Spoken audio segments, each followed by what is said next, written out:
Call to order our city council meeting. Roll call, Ms. Adams. Mayor Clea McCaw. Present. Vice Mayor Carolyn Flowers. Present. Councilmember Faye Jackson. Councilmember Ken Kilmery. Present. Councilmember Angelica Landry. Present. Councilmember Brian Myers. Present. Councilmember Mark Rodriguez. Present. Mr. Mayor, you have a quorum. Thank you, ma'am. We'll have our pledge of allegiance by Councilwoman Landry, and our prayer is going to be by a representative of St. Andrew's Catholic Church. We'll have our prayer first.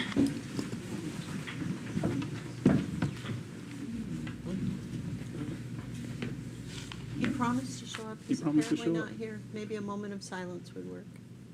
I'll ask our own Councilman Rodriguez. Sure. Bow your heads and pray in your way as I pray in mine. Lord, please watch over all of us today as we work our way through all this paperwork and policies that we do up here on this dais. Thank you for everybody that's in attendance today. They're here and passionate about what they believe in, and it's our job as local politicians to hear their words, and this is what they're all here for. So thank you, and make sure they find their way safely home.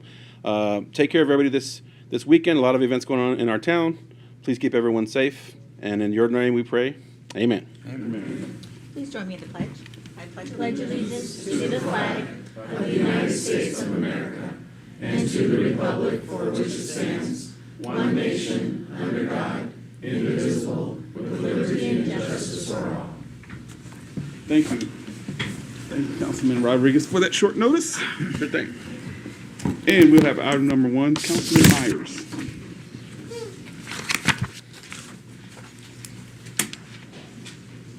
Mr. Mayor, I move that the agenda for the March 26, 2026 council meeting be approved as written. Second. Been properly moved in second. Any discussion items?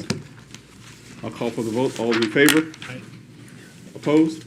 Hearing none, seeing none, it is passed. We'll go to our city manager's report. Sir? Thank you, Mayor McCaw, members of the council. Your next work session is scheduled for Tuesday, April 7th, 3 p.m. here in the council chambers. And of course, the main thing there is we'll be starting the budget process, revenue and debt service.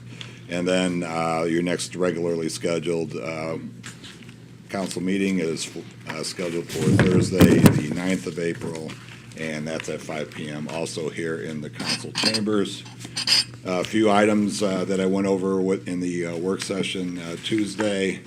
The statement of qualifications for our job order contract for general construction and building maintenance was held today. So we'll see what came out of the pre-statement meeting, and then those statements are due back to us on April 16th. The invitation for bids for annual street maintenance are due on March 25th, focusing primarily on the Remington subdivision. The PD evidence parking lot construction was awarded to K&G and is pending contract, and then the Henry Jones Park Phase 1 construction was awarded to KWR Construction, and that's also pending the contract completion. Invitation for bids for Fire Station Number 2 parking lot expansion construction was awarded to K&G. Kickoff meeting was held on Tuesday, and construction should commence early in April and with completion by mid-June.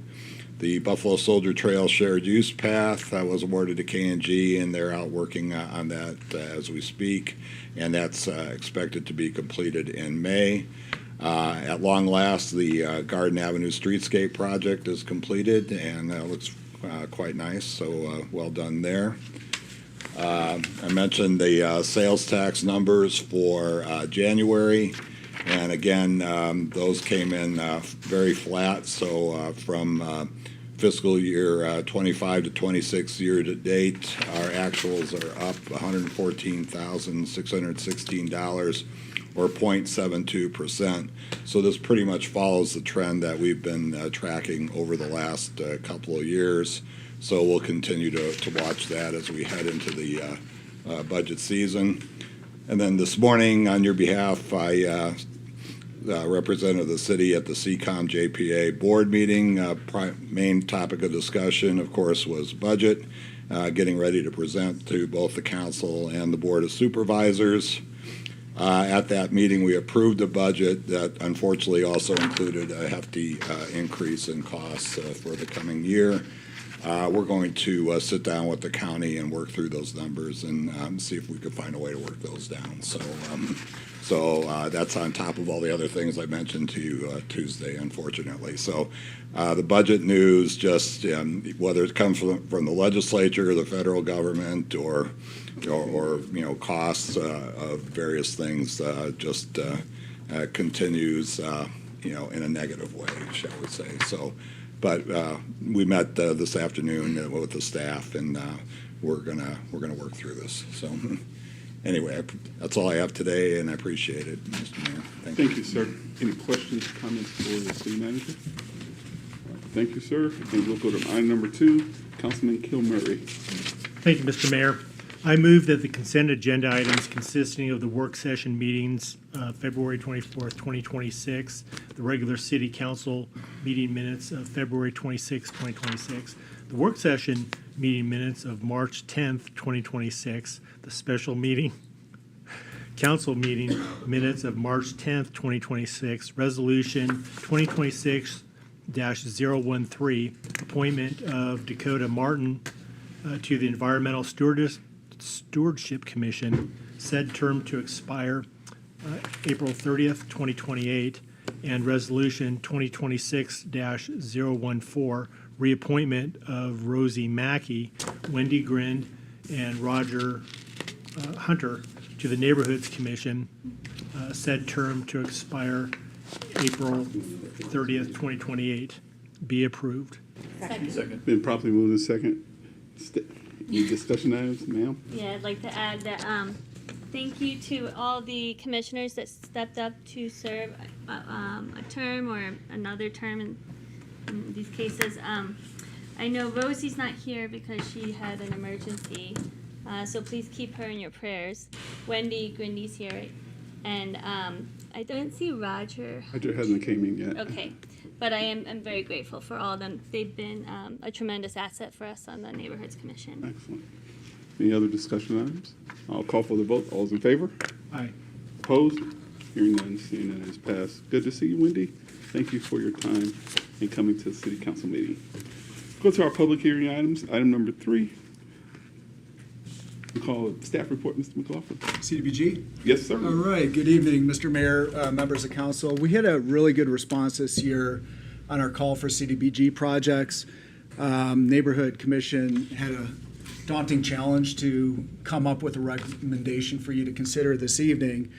The tentative direction that we receive through the discussions tonight will be factored into the draft annual action plan, which will be released for a 30-day public review period mid-next month.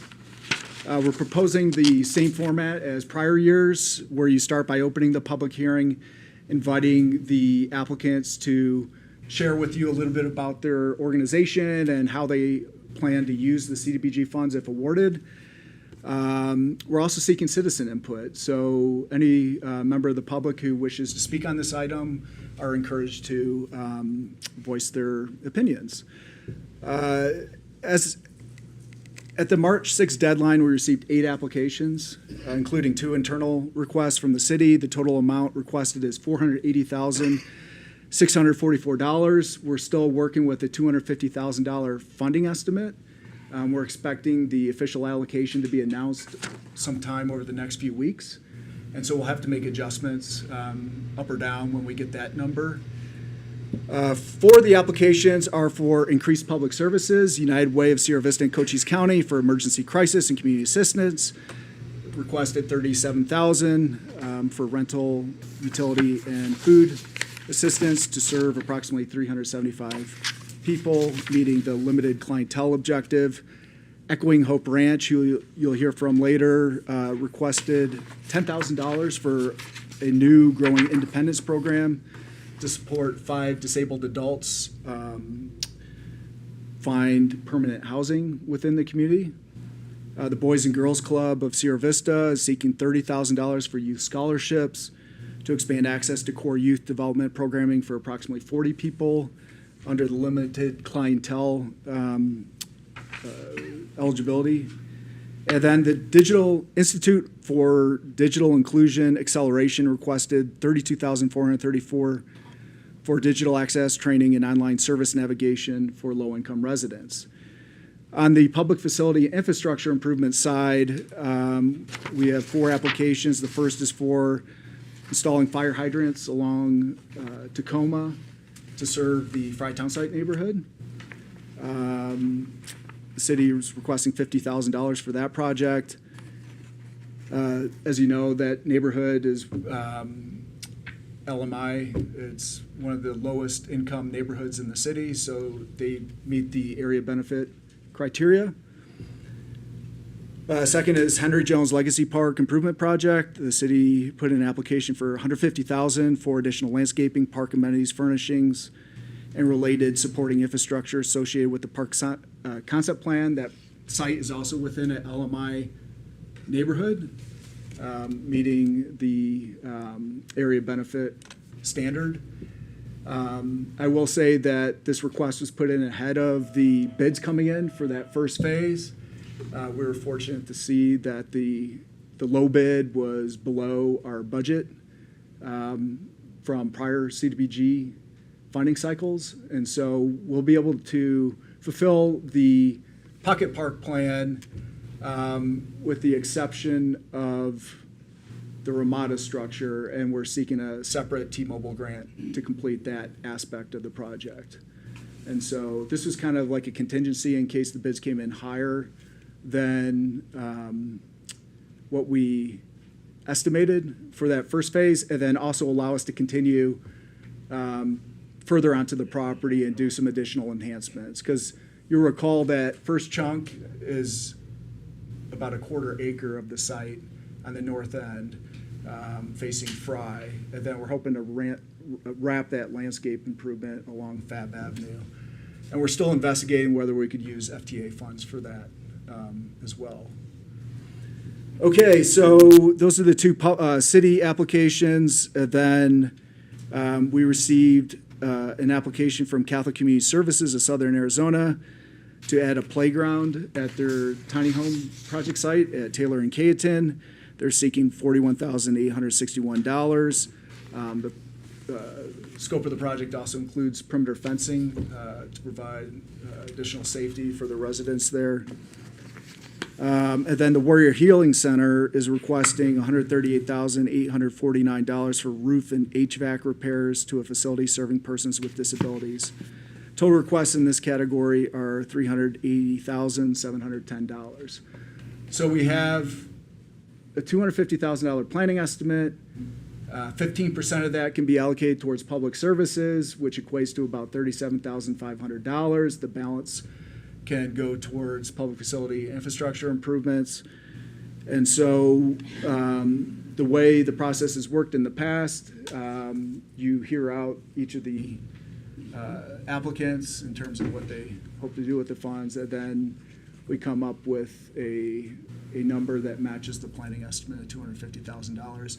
Wendy Grindy, the chair of the Neighborhood Commission, is here to help provide additional perspective beyond what's noted in the staff report on how they arrived at their decision on recommended funding levels. And so with that, So how we're I going to, recommend opening the public hearing and Yes, then sir. inviting each of the applicants. You may want to just use attachment A as a guide and go down the list. yes, sir. So I we're, asked them to keep it to like 8 to 10 minutes max. all right, excellent. So we do as recommended. First, we'll have, you want to do the city of Sierra Vista, or? Well, I think the fire hydrant project's pretty straightforward. Yes, You can sir. all probably wrap your heads around that. Similar to Montebello, where we have an underserved area, where we're looking to improve fire safety. And so there are 4 strategically spaced fire hydrants along Tacoma Street to provide coverage to that neighborhood. And Don Foster's here. He came up with the analysis to identify that gap in coverage and the need for the fire hydrants at that location. Yes, sir. Yeah, so it's an area that's kind of underserved with fire flow and water supply in that area. So we'd be looking to install 4 hydrants. we like to put them on where we can locate a water main. So there's a 12-inch water main that runs down Tacoma in that area. And by installing those hydrants, it'll allow us to be able to basically come within a 500-foot radius of any structure in that area, which is pretty important for, any kind of offensive firefighting or defensive firefighting. So the ones that we have in that area are either 1,000 feet away or more. So that would require almost like 2 fire trucks to lay in, depending on where the house was at. So yeah, that's what we're asking for. It's much like what we did in Montebello, and that's been really well received, and it was needed. Okay. Yes, sir. All right. Thank you, sir. Yeah, go ahead. Oh, I thought you had something. Oh, okay. Anyone have any questions of Marshall? All right. Sir. Mayor? So the neighborhood commission reduced the request from 50 down to 40,000. So if we went from 4 to maybe 3, how would you distribute the fire hydrants? I would just look at the 500-foot radius and put them just in an area that tactically was best for us to come into, so we can get the most bang for the buck. So it'd still be along that street, and it would be doable. And we could do it in stages for sure. So I think that would be doable too. So you just redistribute the ones that we do put in versus just put in the first 3 and hope to get money later for the 4th? No, we would distribute them out so that I'd probably just put 1 in the middle and 2 on the either ends, depending on what we get on that. But You completed the project. it would be. Yep. Thank you, sir. So we'll go to our next one, City of Sierra Vista. Okay, so the 150,000 would be applied towards, again, any deficit in the phase 1 construction budget. And it looks like we're gonna have that covered through the contractor that's been selected. They're still working on the contract. But we think that amount will be around 212,000. We have 313,000 of CDBG funding for first phase construction. So there was a wall to serve as kind of a buffer between the site and the alley. We're looking to implement that with the excess funds from the base bid price, as well as using the Ramada came in over $100,000, so we would have to get the T-Mobile grant and use the excess CDBG funds for the match to get that piece completed. But otherwise, phase 1 will be done. And then additional funding would be towards the balance of the property, installing additional landscaping, just sprucing it up until we have enough city money to do a substantial phase to that project. Yes, sir. But the goal was to do the pocket park and then, spruce the frontages on both sides, Fry and Fab. Okay. And we're still hopeful that, because there were some savings too on the BST multi-use path construction, so we want to transfer that excess from the grant towards Fab Avenue right away to install the landscaping in those parking lot islands, and then do some street lighting along the roadway. Oh, yeah, you can ask her if she wants to speak now. Marta, do you want to speak now on the Henry Jones? Okay. Thank you, Mayor, council members. I'd just like to thank you for supporting this project. As you all know, this is very personal to me, as my grandfather, Henry Jones, was the night watchman for the city, well, Frytown at that time, but for the city, till we did get a police department. And this is, sorry, I always get too emotional, sorry. Sierra Vista is the home of the Buffalo Soldier, so this little park is going to do tremendous for the history of our city, and to also make sure that we are the home of the Buffalo Soldier and people can actually have a place to go to see that history. And again, I'd just like to thank you all for your support, and that the Sierra Vista Historical Society are planning on using some of our funds to help the historical site and this asset to become a great park. Thank you. Thank you, ma'am. Sir, anything else on All right, and we'll go to next. Can I get? Yes, sir, go ahead. Just to clarify for everybody, people that, you said, you mentioned the excess CDBG funds. This is referring to the previous year fire hydrants that were left over, correct? Mr. Mayor, Councilmember Rodriguez, there were unused funds for the Montebello Fire Hydrant project that were reallocated towards this project. In addition, you allocated funds from last year's annual action. So it straddles two annual action plan years, and the total is $313,000 Okay. for construction. Great, thank you. Sir? So you said that this proposal was put in before we got the bids. Just to confirm, this money is still needed to complete the project, or it's not? The first phase is pretty well covered, using the CDBG funds that were previously allocated.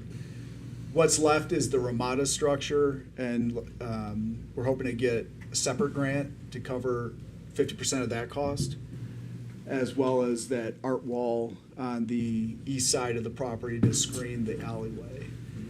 That wasn't included in the, as a bid alternate, so we're gonna have to procure that separately. And that cost should be within the amount that's available to finish the Pocket Park portion of the project. And then there's the right-of-way enhancement along Fab that we're seeking to use unused FTA grant funds to complete. But the goal is to spruce up the edges of the property and do that Pocket Park on Fry, and then reserve, decision-making on the balance of the property for future program years. Mayor, Go ahead. could we get Wendy to actually explain how they made the allocation from the 150 down to the, or do we do that later? You might want to do that at Yeah. the end. At the end. Okay. Yes, sir. So we'll go to Catholic Community Services. Any representative? Yes. Hey, Terrence. Sir. Terrence, welcome down from Tucson. Presentation. No presentation? No presentation, not on this one. Okay. All right, good afternoon. So Catholic Community Services wanted to withdraw our application. The city did receive a lot of responses to it.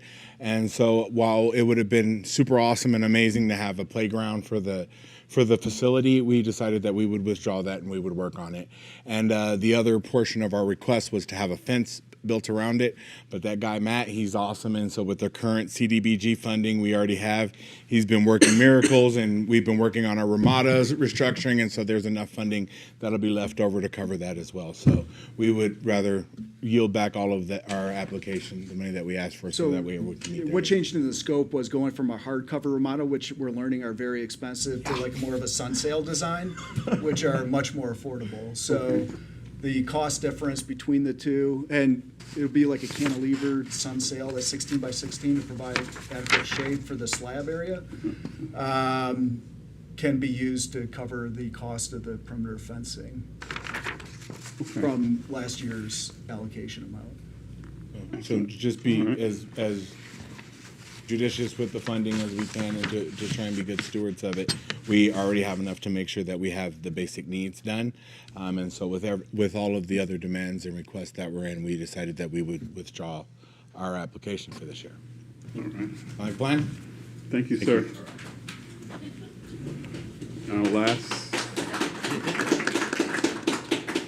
Our last applicant is the Warrior Healing Center.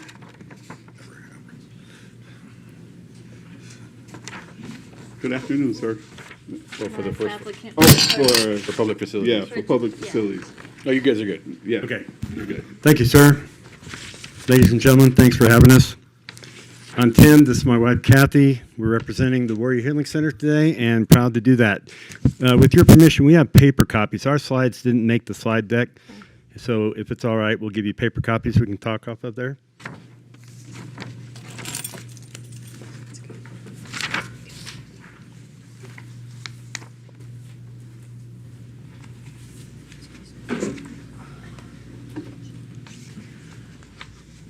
Mr. Mayor, as you know, we don't have many treasures at the Warrior Healing Center, but thank you.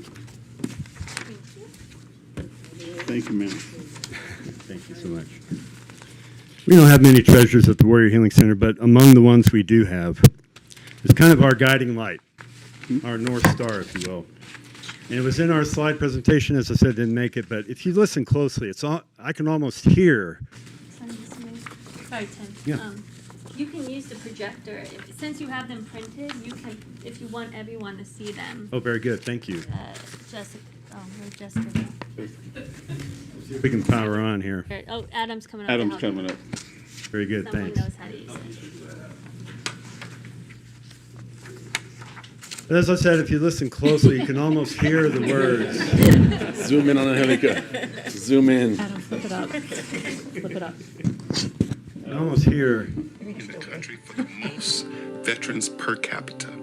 My goal is to make Sierra Vista the most veteran-friendly city in this country. You can almost hear it. But we're very proud of what you did for us, joining our live stream and sharing your vision for the city. And we've been actively pursuing that every day as we go. And so we're very proud to make this presentation and have this opportunity today. But we've been working every day to make this vision of yours, sir, a reality. And we're very proud to represent the over 100 volunteers we have at the Warrior Healing Center working together to make that happen. Ladies and gentlemen, as you know, the Warrior Healing Center has been very busy as a nonprofit serving our community's veterans. Since January 2022, we've had over 59,000 sign-ins at our front desk, and we've fielded over 6,300 formal requests from veteran families for assistance. And those requests for assistance cover 17 different categories of specific areas, from mental health to financial assistance to housing and VA benefits. We are staffed and led by an all-volunteer team. No one gets paid at the Warrior Healing Center. This is an entirely community action where veterans, veteran family members, and concerned community members all work together to meet these needs. There is nothing like it anywhere else in the country. Believe me, we looked. We wanted to cheat off their paper and figure out how they did it. So far, we haven't found it. But this all-volunteer team has been operating since 2018 without any federal, county, or city government funding. And for the past 6 years, unfortunately, the 16,000 square foot building that we operate in has been there to help us achieve 6 years in a row where the community has rated us best in Sierra Vista for helping our veterans. But that building is owned by the nonprofit, and it has 15 HVAC units, 14 of which have been inoperative for 6 years. So these 100 volunteers have labored to help these thousands of veterans with no heating and no air conditioning in a 16,000 square foot building in an ad hoc fashion. We've been working for years to find ways to fund this and get a solution to this, and we have developed a multi-phase program that is partially funded that is getting us back to a healthy state. In addition to the HVAC problem, we have multiple roof leaks that have plagued the building every time it rains during monsoon season, and we have made temp repairs, but the leaks continue to press. The building is over 40 years old, and the roof is a flat roof, and you know where that leads. But as I said, we successfully achieved the partial funding in the amount of $161,000 of the $300,000 required. And so we're requesting the CDBG funding of $138,000 to complete those repairs in the phase 2 of our plan. On your next slide, I kind of want to present this to you in a bad news, good news situation.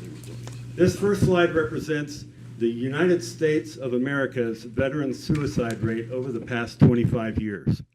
It began in 2001 at 23.2 per 100,000. And as you can see there, it has continued to go up until now it is at 35.2 per 100,000 veterans. And as bad as that is, it's even worse for the state of Arizona.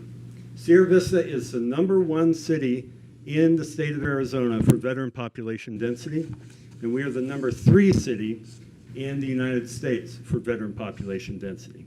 And yet, in the state, we have a 46.7 rate of veteran suicide.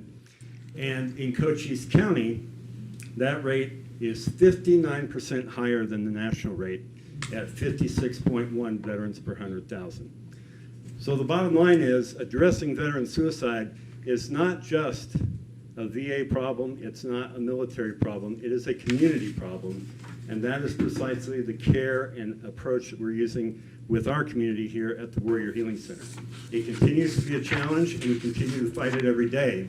But the good news is that your volunteers at the Warrior Healing Center are available nights, weekends, holidays, because they're off the clock. It's all volunteer, and we're there for our veterans when they need them.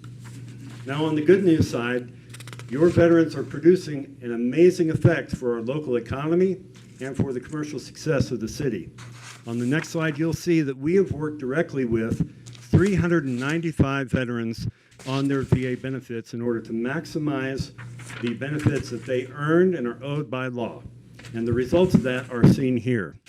Since we started this program 5 years ago, we have successfully achieved an average disability rating increase of 36.5%, which amounts to an annual income increase of over $17,000 per veteran family. And that's tax-free, that goes directly to those veterans, excuse me, on an annual basis.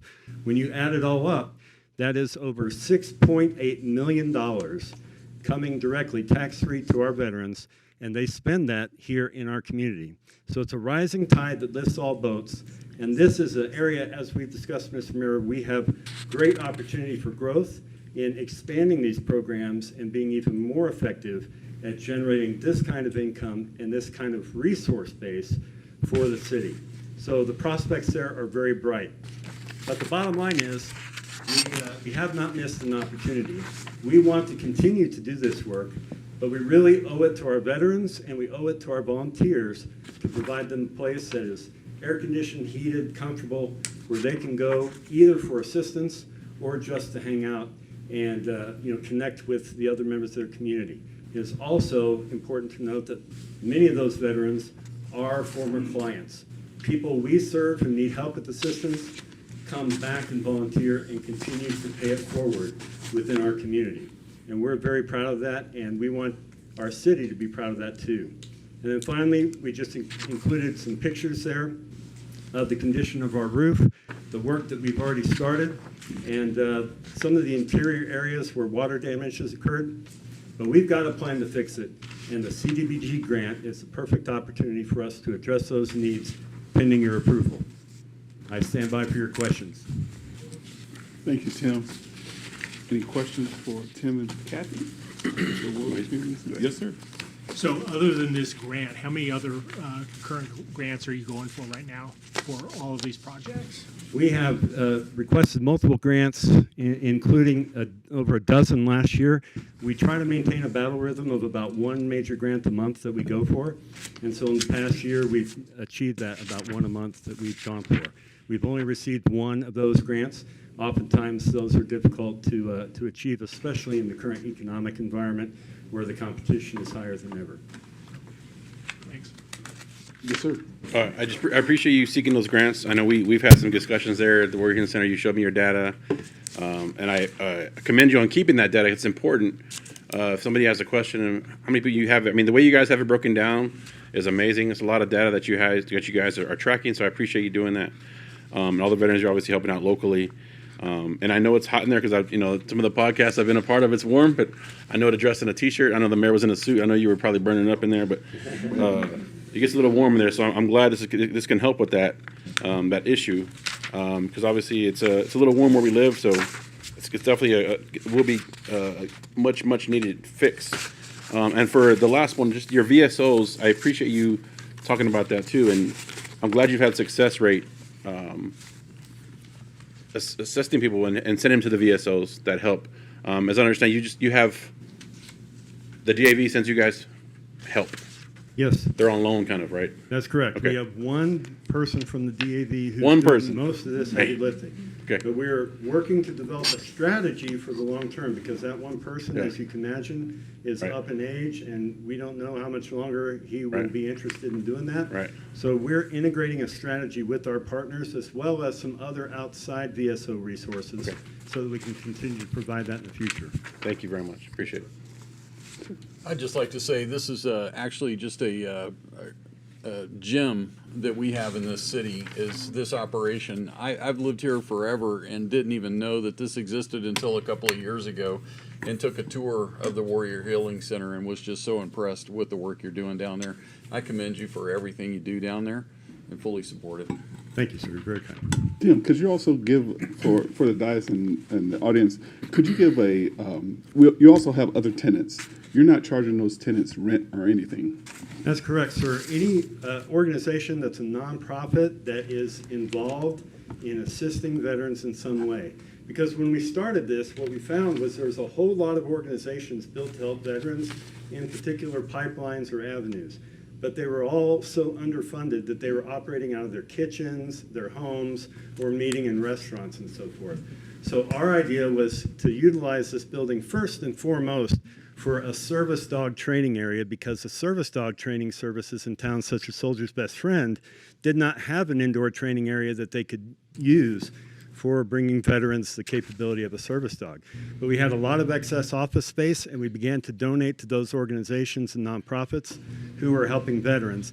And that helped us coalesce and form this team that now operates under one unified command and control system and an electronic veteran record system and communication system, so that your entire team of nonprofits and so forth are all working together in a focused way to make sure nobody slips through the cracks when it comes to veterans in crisis. Does that answer your question, sir? Yes, sir. Thank you so much. Yes, ma'am. Thank you, Mr. Mayor, and thank you, Kathy and Tim, for presenting and for all the work you've done for our veterans and bringing it to light. I know I've seen you give presentations all over the city over the years, so I just want to thank you for all that hard work. And I did have a couple of questions. I think I just answered one of them though, because the mayor and I were looking to see if your estimate included Davis-Bacon wages, and it does, right? Yes, ma'am. That's correct. Okay, good. So that's one less thing to worry about. If you got awarded the entire amount asking what 138, is that going to complete the roof and replace all the units? Okay. Yes, ma'am. That's correct. All right, great. That's it. That's all I had. Thank you. Thank you, ma'am. Thank you so much, Tim. Thank you so much, Kathy. Now we go to our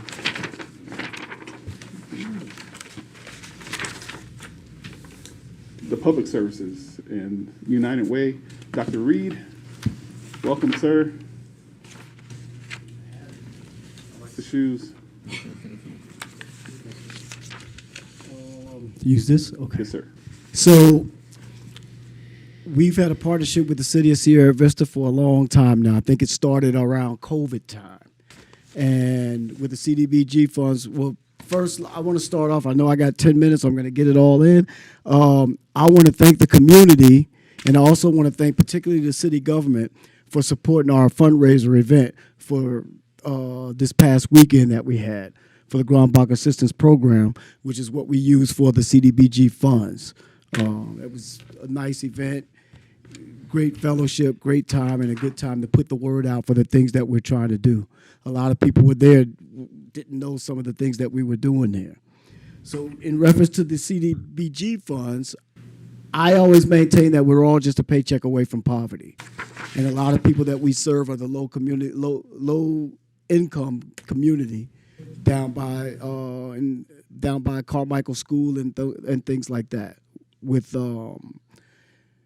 all the things that they have going on there, and it's always a need. Some people think that sometimes when you just give us money, well, that's going to solve the problem and it's gone. But these are problems that's always going to be there all the time. So for us, the main needs that we're going to do for the CDBG funds this time, in talking with Matt, is we said we want to address the rent, utilities, and food. And for the people who don't understand how we do it, I can't pay anyone individually to help them with their rent. In fact, I had a person who called me individually not too long ago, and I managed to work with Catholic Charities for that one individual because I can't help an individual. So what we do, for rent and utilities, we partner with St. Vincent de Paul. And with St. Vincent de Paul, we've created like a network where we've contacted the landlords, we've contacted utility agencies and things like that. So we can call them and verify what the people are telling us they need help with. And our other thing is we're big and strict on making sure everybody has skin in the game. So I can't pay, if you're 4 months behind in rent, we can't pay 4 months of rent for one person. That's going to suck up all of our resources. And what we're trying to do is touch as many people as possible to help them. So with the rent, we contact the landlords. With the utilities, we contact the services, and everything here for the sake of CDBG funds is just for Greater Sierra Vista. And then we use other funds for throughout the county or whatever. But for the sake of the CDBG funds, it's strictly for the city. For food, what we do, depending on when the funds are coming and when we can expect the funds, we try to do it for the holidays like the Thanksgiving and Christmas. But sometimes along the way, we've done it for spring break. Because a lot of times the kids, the only 2 meals they get is breakfast and lunch at school. And if school's not open, or during COVID time when school wasn't open, we had to figure out a way that we can get them fed as well. So those were the main entities that we decided that we can help. And I think with the parameters that we set, what happens is once it's awarded, I have a meeting with St. Vincent de Paul, and then we decide how much money, what cap we're going to put on each individual person. And the reason that we put a cap on it, like I said, so that we can touch as many people as possible. And like I said, we can't help everybody, but we can do what we can. And anything that we can get, we greatly appreciate. And at this time, I'm subject to any questions that you may have. Thank you, sir. Questions for Dr. Reed? Questions? Thank you. That was a great event Saturday night. Thank you for hosting it. Thank you. Thank you, sir.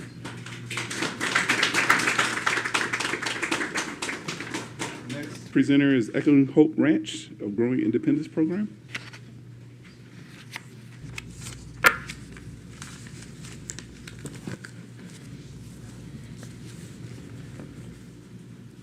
Hi, I'm Amanda Paddock. I'm the Executive Director for Echoing Hope Ranch.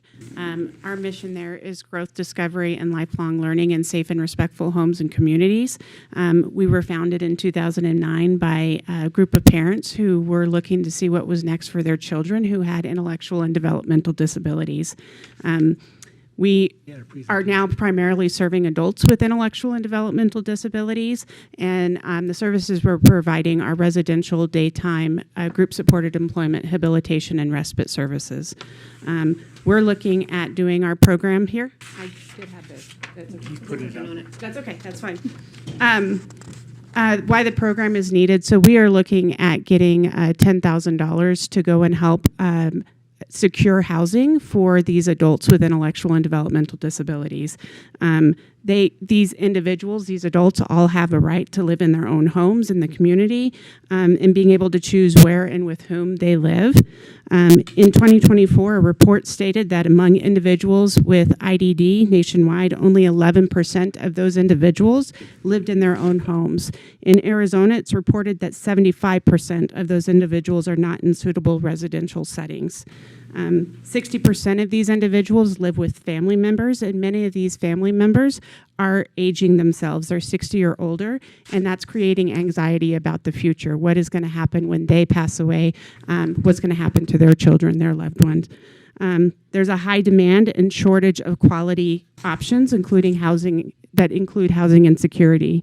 There's a real fear of becoming homeless or being forced into unsuitable group homes. Individuals with intellectual and developmental disabilities have limited income opportunities. 100% of the individuals that we provide services to fall within HUD's income limits. If they're able to work, they often are only able to work a part-time job. They rely on Social Security or supplemental security income benefits as their primary or sole source of income. There's heavy financial restrictions that are placed on individuals, allowing only a minimal savings. We're tracking your slides now, so. Okay.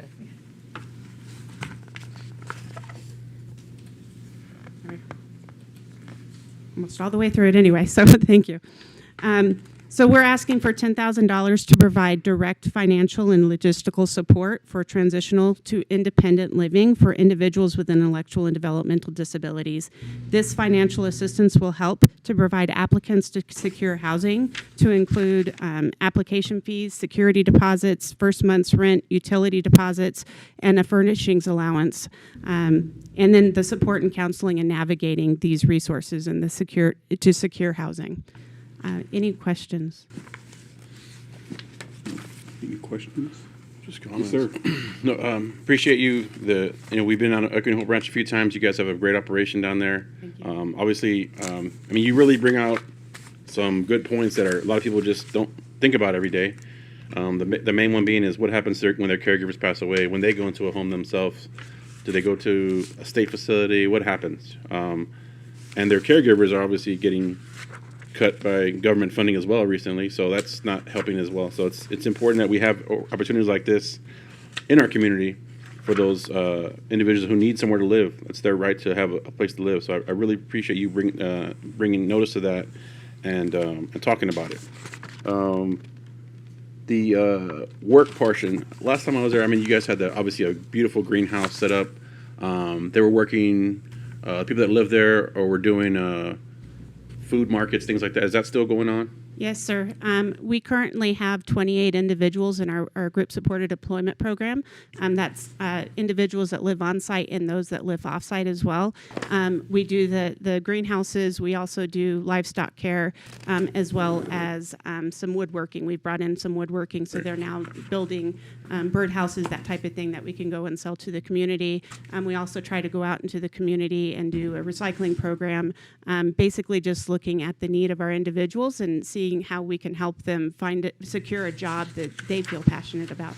Thank you. As the second part was the employment portion. I really appreciate you talking about that. It's another one that our community can come together and bring more awareness to that and talk about where people can get employed, where opportunities are. So I'm glad you're one of those places that's helping with that. Yeah, absolutely. Thank you. Any other questions? Any questions, comments? Thank you, ma'am. Appreciate your presentation. And center is the Boys and Girls Club. Mr. Demetrius, good afternoon, sir. How's everyone doing? All is well. No, there's no slides. Oh, can y'all hear me? Yes, sir. There's no slides, but I am proof. I'm Demetrius Drake from the Boys and Girls Club of Sierra Vista. This year we'll be having our 30th year anniversary. We've been in this community for 30 years. So props to us on that. Although I did not come from this clubhouse, I did come from another clubhouse, and I am living proof that clubs like the ones here in Sierra Vista do work. I am from a single-family home. I've graduated from college, and within all that, places like the club has really changed my life. We also change the lives of many families in this community. Over thousands of youth get affected by us every year. And from sports, from homework help, from life skills, to being ready for after high school. And it's not just for focus on college, but it's also on trade or going into the military, giving them opportunities that they'll never have opportunities to get when they're just at home or at school. We bridge the gap because when schools are closed, we are still open. One of the biggest things to get over the hurdle is the cost. The cost to attend. So what we do, we fundraise, and that's my job primarily, is to level the playing field so we can get more kids the opportunity to be served by people in the community. One thing that I would like to speak on is what we do for our Carmichael area, the area that we want to affect the most, is that as of this year, more influx of kids have come to our clubhouse. So to reduce the costs, because we already have a cost that is reduced, to even more would level the playing field for more kids to come as well. And I would like to open it up for questions. Thank you. Any questions for Boys and Girls Club? No questions. Thank you for being here. Obviously you're proof. You're standing right there in front of us. You are the slides, like you said. So thank you for spreading the word. Congrats to you guys expanding out to Douglas very recently too. Thank you. This shows the need right there for our communities to work together and obviously expanding that way. So Appreciate your presentation. And I would like to add, and we keep maintaining this since COVID, we are the safest club in Arizona. Awesome. Thank you. Okay. Amen. Sorry, Demetrius. I don't really.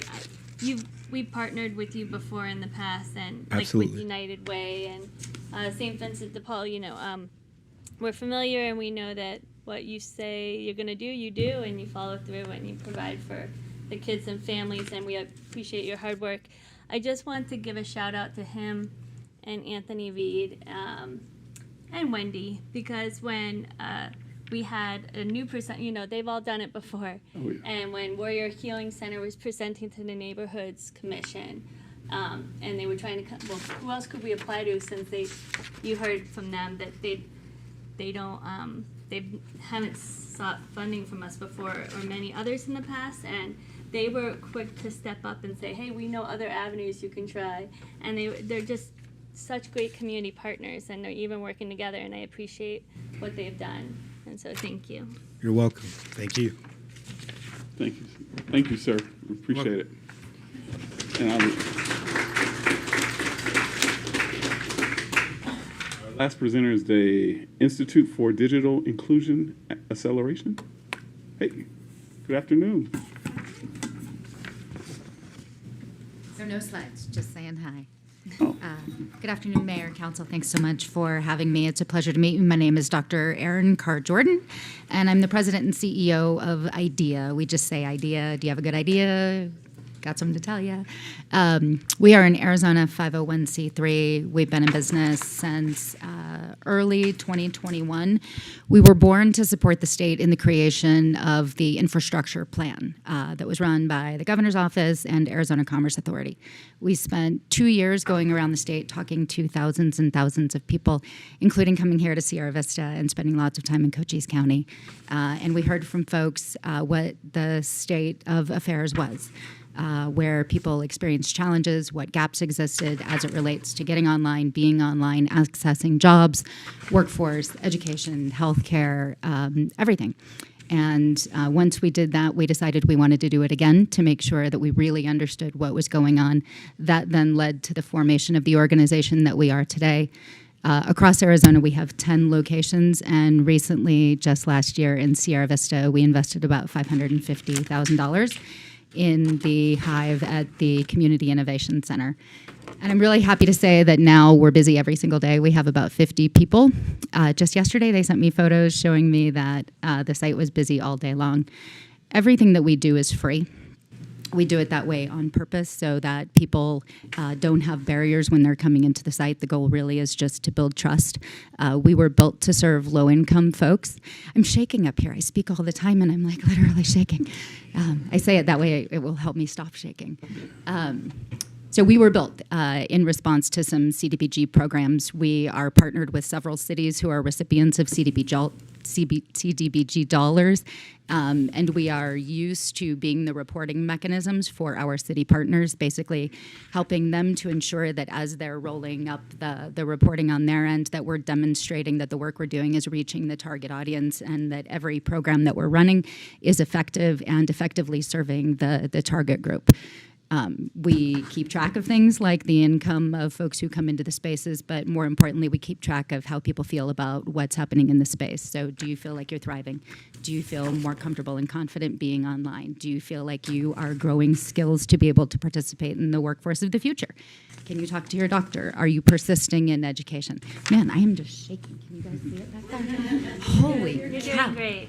If I tip, somebody pick me up. We are dedicated to doing this work, and it took me a long time as the CEO of the organization to be able to say that I think we're the best at it in the country. We have folks who are from this community. They are incredible. They are called digital navigators. They are basically honorary grandkids. They are folks who are from here who deeply understand the community and who make sure that as they're engaging with folks, they do it through the lens of what is local. We are a workforce model in itself. But we're also intended to serve and really well trained at serving folks who are veterans, folks who have intellectual and developmental disabilities, folks who are seniors, youth. Our goal is to spark wonder. and to create spaces where anything is really possible. And to do that through a lens of efficacious programs that really do work for all of the people who we are designed to serve. So, one, I just wanted to be here so I could say hi, even though I'm shaking. And as we're here, we intend to be here for a while. We deeply partner with the city in each place that we go. We partner with local nonprofits. Our goal is to never take from anyone, to add capacity where capacity is needed, to be a really good partner to government, industry, nonprofits, schools, you name it. You may have seen our mobile hive traveling around. On the side of the bus, it says where community meets technology. That's an EVRV. We're going all over southern Arizona with a primary focus in Sierra Vista, Douglas, Wilcox. We're the anchor organization for Tombstone's very first STEM event, which was a pretty cool thing to see all those kiddos, and equally important, all of their grandparents who came out and learned to do some really cool new stuff. So, very quickly, just to give you an idea of what we have in the space. So we have partnerships with Google, with Apple, with Amazon, with most tech companies that you're familiar with. But we do it through an arm of you're not allowed to compete. So in other words, you have to bring the best of what you do into our spaces, and you have to let us do it all for free for members of the community. We do that in the form of things like Google Grow with Google credentials that are free. We have scholarships for 500 people that are available for here. That includes training in program and project management, cybersecurity, AI. You get the idea of that. And then also we work with schools to make sure that we're understanding gaps that they have in persistence, so that as the school needs it, and if the school doesn't have programs like robotics or computer science or VR, that we're actually able to go directly to the school using the things that they're learning to try to spark wonder. So if you're learning, for example, about a book, we'll help you learn to create a virtual world where the characters from that book can live, and create a way for you to bring to life what you're learning in the classroom. That takes things out of being rote memory, and takes it into a place, again, where you are more likely to be persistent and resilient and love education and have wonder that is sparked. So mostly this is me just coming to say hi. I am in no way arguing against other people receiving funding. So you all have an open invitation to come visit the Hive, to come learn about what we do, to meet our incredible digital navigators. They are just tremendously awesome people. And I'm happy to answer any questions that you have. And I finally stopped shaking. Thank you, Doctor. Any questions, comments for us? Just a comment. Yes, go. Yes, sir. Thanks for coming here. You don't need to shake. You're good. You did very well. You did awesome. I've heard a lot of good feedback from the senior population that just kind of just go in there with their phone and say, show me how to email, show me how to Google. And I love that that support is there, because our most vulnerable populations like that are often get scammed in our community. So very easily on their phone. So I'm glad that they're bringing awareness that way and showing them a little bit of tricks and tips. So it's very important. Our youth council loves that place too. They popped in there and they want to have all the meetings there from now on. I think if they could have it their way, they love that place. And you mentioned, like, in the application there, job applications like that, very important. And then overall, just mobile STEM for our rural community is very important. So thanks for doing that, taking that initiative on for our rural community and taking it to them where people that maybe can't access the Hive in person. I appreciate you driving it out to them. So I just wanted to thank you for everything you guys are doing over there. Absolutely. I'm so happy to hear that they love it. Thank you so much. Thank you so Absolutely. much. Now we'll ask Wendy if she could come and give us a breakdown.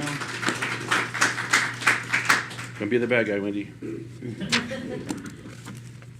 Well, as you can see, it was a very difficult day. It was a long meeting.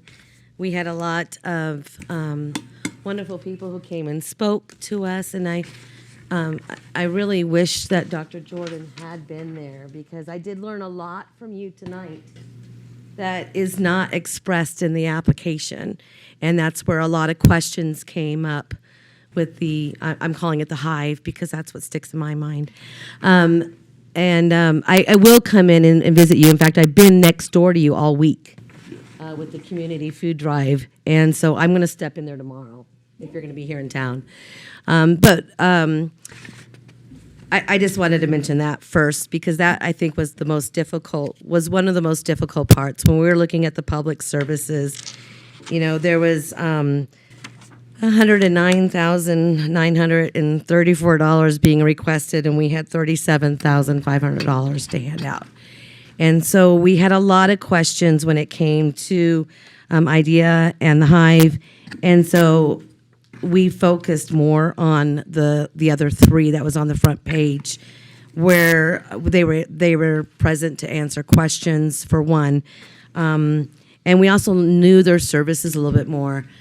And that's unfortunate for IDEA, that no one on our commission really understood or knew everything about the Hive because they are so new. During our discussions, as Council Member Flowers mentioned, we had Boys and Girls Club and the United Way in the room, and Dr. Reed did also mention that he could help Echoing Hope with their utilities and stuff because they have those relationships. And so it was quite easy to come up with a plan for these three great organizations and that's how we came up with those allocations. Does that answer that question for public services? Yes.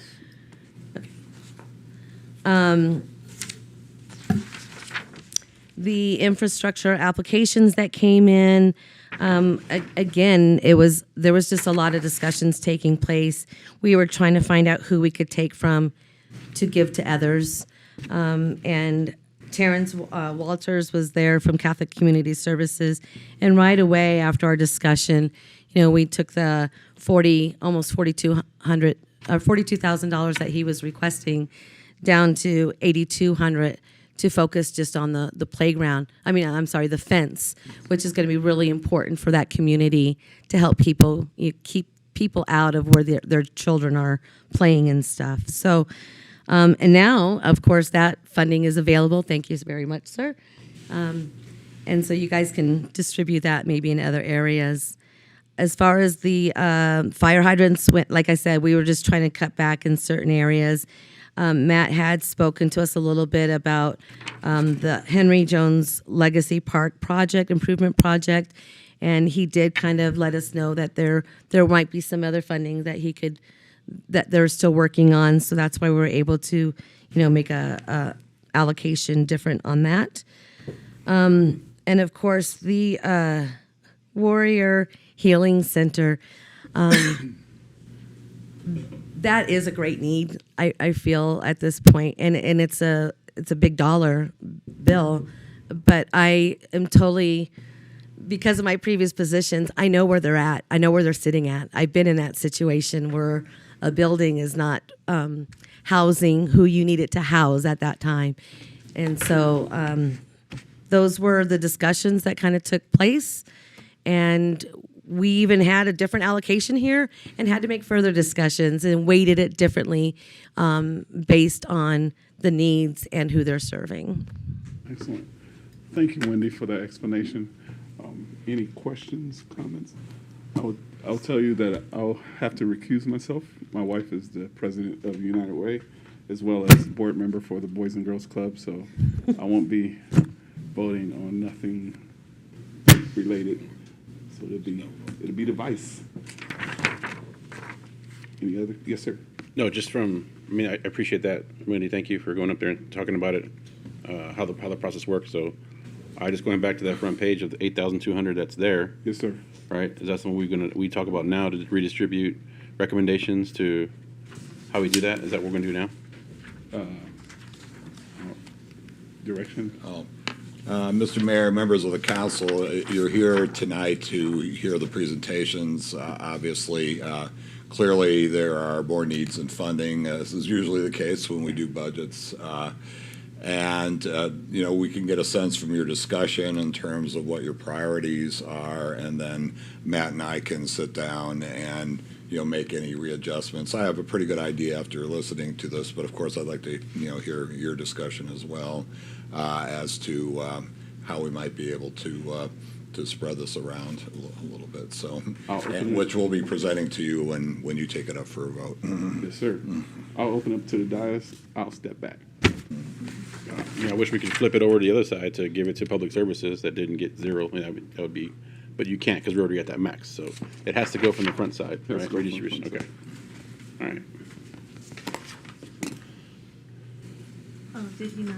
Are you starting? You start. Yeah, because you brought up the 8200s. I thought Yeah. you were going to make a suggestion. Yeah, I mean, I just obviously, just from my standpoint, it's from Don Foster said that we can make it work. I like there's a map there that came with a packet of fire hydrants. If that's not going to preclude anything from coverage, right, and they can still do it, or is that 8,000 going to give us another fire hydrant, or is that 8,000 going to help the roof repairs and stuff at the Warrior Heating Center?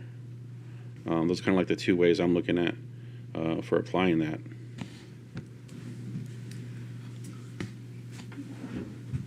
You still can run. You still can call on. Oh, okay, yeah, go ahead. Okay, so you. Yes, okay. sir, go ahead. So the Warrior Healing Center was the one that was a complete project. That this money funds everything, and this project's done until obviously go on to the next project. And the other ones seem like they are more scalable. For example, Henry Jones Parks, that's always scalable. Obviously, the fire hydrants were more scalable. We can go down from 4 to 3, and perhaps even find more money within CBDG to fund that extra one at a future date, depending on how they do that design. And then, so yeah, I guess my put would be to shift any available money down to the Warrior Healing Center to bring them closer to that complete project. We have a lot. We tend to slice the baby, cut the baby in half on a lot of stuff, and we don't have that many opportunities to actually complete a project. And this is one of those, I think. Chuck has something. Yes, sir. Yeah, Mayor McCaw, members of the council, if it's helpful to you, my thoughts were, and this really pertains more to Henry Jones Park, there was some money left over from previous CDBG that we may be able to use, as well as another grant to work on another phase. It was always envisioned that Henry Jones Park would probably be a multi-year phased project through CDBG. We would probably be looking more at funding the hydrants from the city's perspective, and then looking at more allocations for the applicants from there. So that was kind of my thinking in looking at that. And I don't have the numbers all worked out in my head yet, but I was thinking that would be the best way to spread it to the other projects. Yes, ma'am. Mr. Mayor, I agree with that, and what was said before. I think I would rather just get all the hydrants done. I think we should just get them all done in one go, not phase it, and fully fund the Warrior Healing Centers project, since it would be completed, and they can continue to serve the community and work with all the other nonprofits that serve veterans and our community. And then the remaining 24,000, maybe, depending on the numbers we get, can go towards what we have left over for Henry Jones. And that would be my suggestion. Yes, sir. Oh, just so clarification, Chuck. So the fire hydrants, right? The requested amount's 50,000. They were going to give 40,000. So what you're saying is the city would cover that 50,000 instead? I think we could probably do all 5. Okay, so then that 40,000 is available. Then is what we're saying.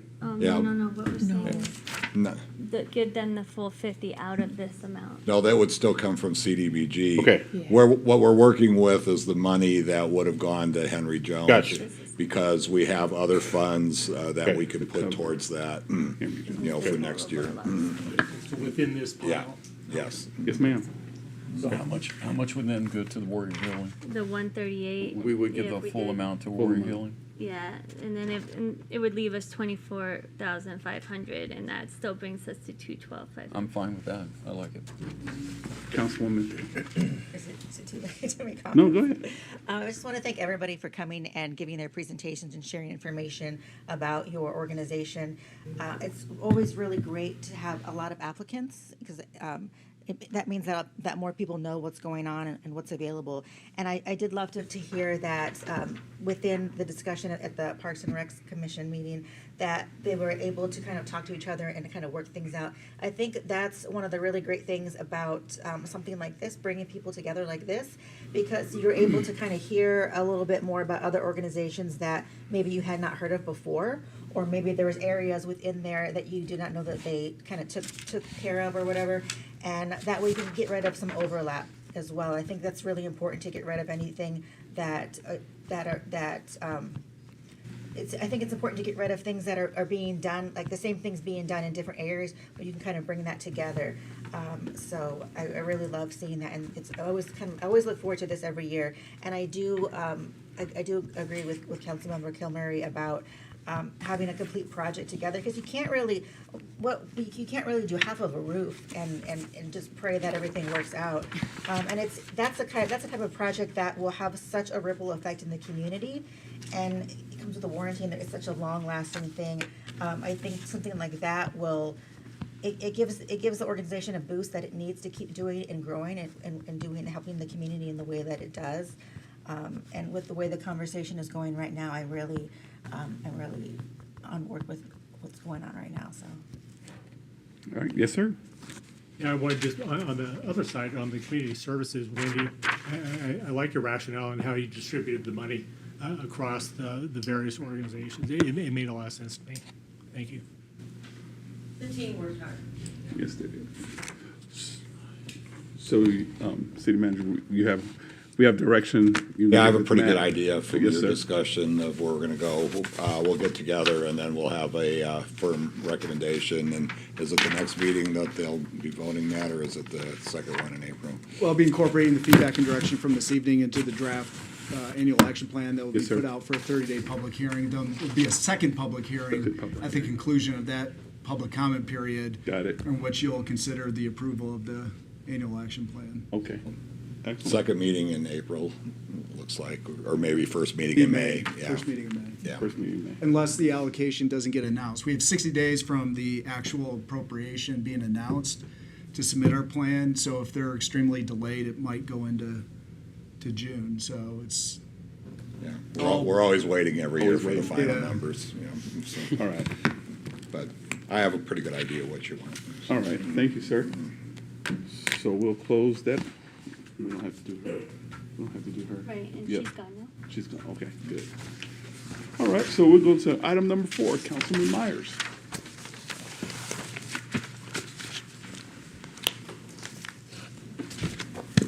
Mr. Mayor, I move that Resolution 2026-015, Development Code, text amendments and declaring a 30-day public comment period, Section 151.02.004, definitions, Article 151.10, signs, regulations, Section 151.22.002.e, non-conforming signs be approved. Second. Properly moved and second. Staff report, Mr. Pergler. Good afternoon, sir. Good afternoon, Mr. Mayor, and thank you, members of council. So as you know, many businesses in the community are using vinyl banners or other non-durable materials as permanent signage. Banners displayed for temporary events are allowed and permitted as temporary signs. However, the use of banners for permanent signage was never the intent of the sign code, and in fact, the use of temporary materials for permanent advertising signs can result in reduced durability, visual degradation, and ongoing maintenance issues. So for these reasons, staff has proposed the following amendments.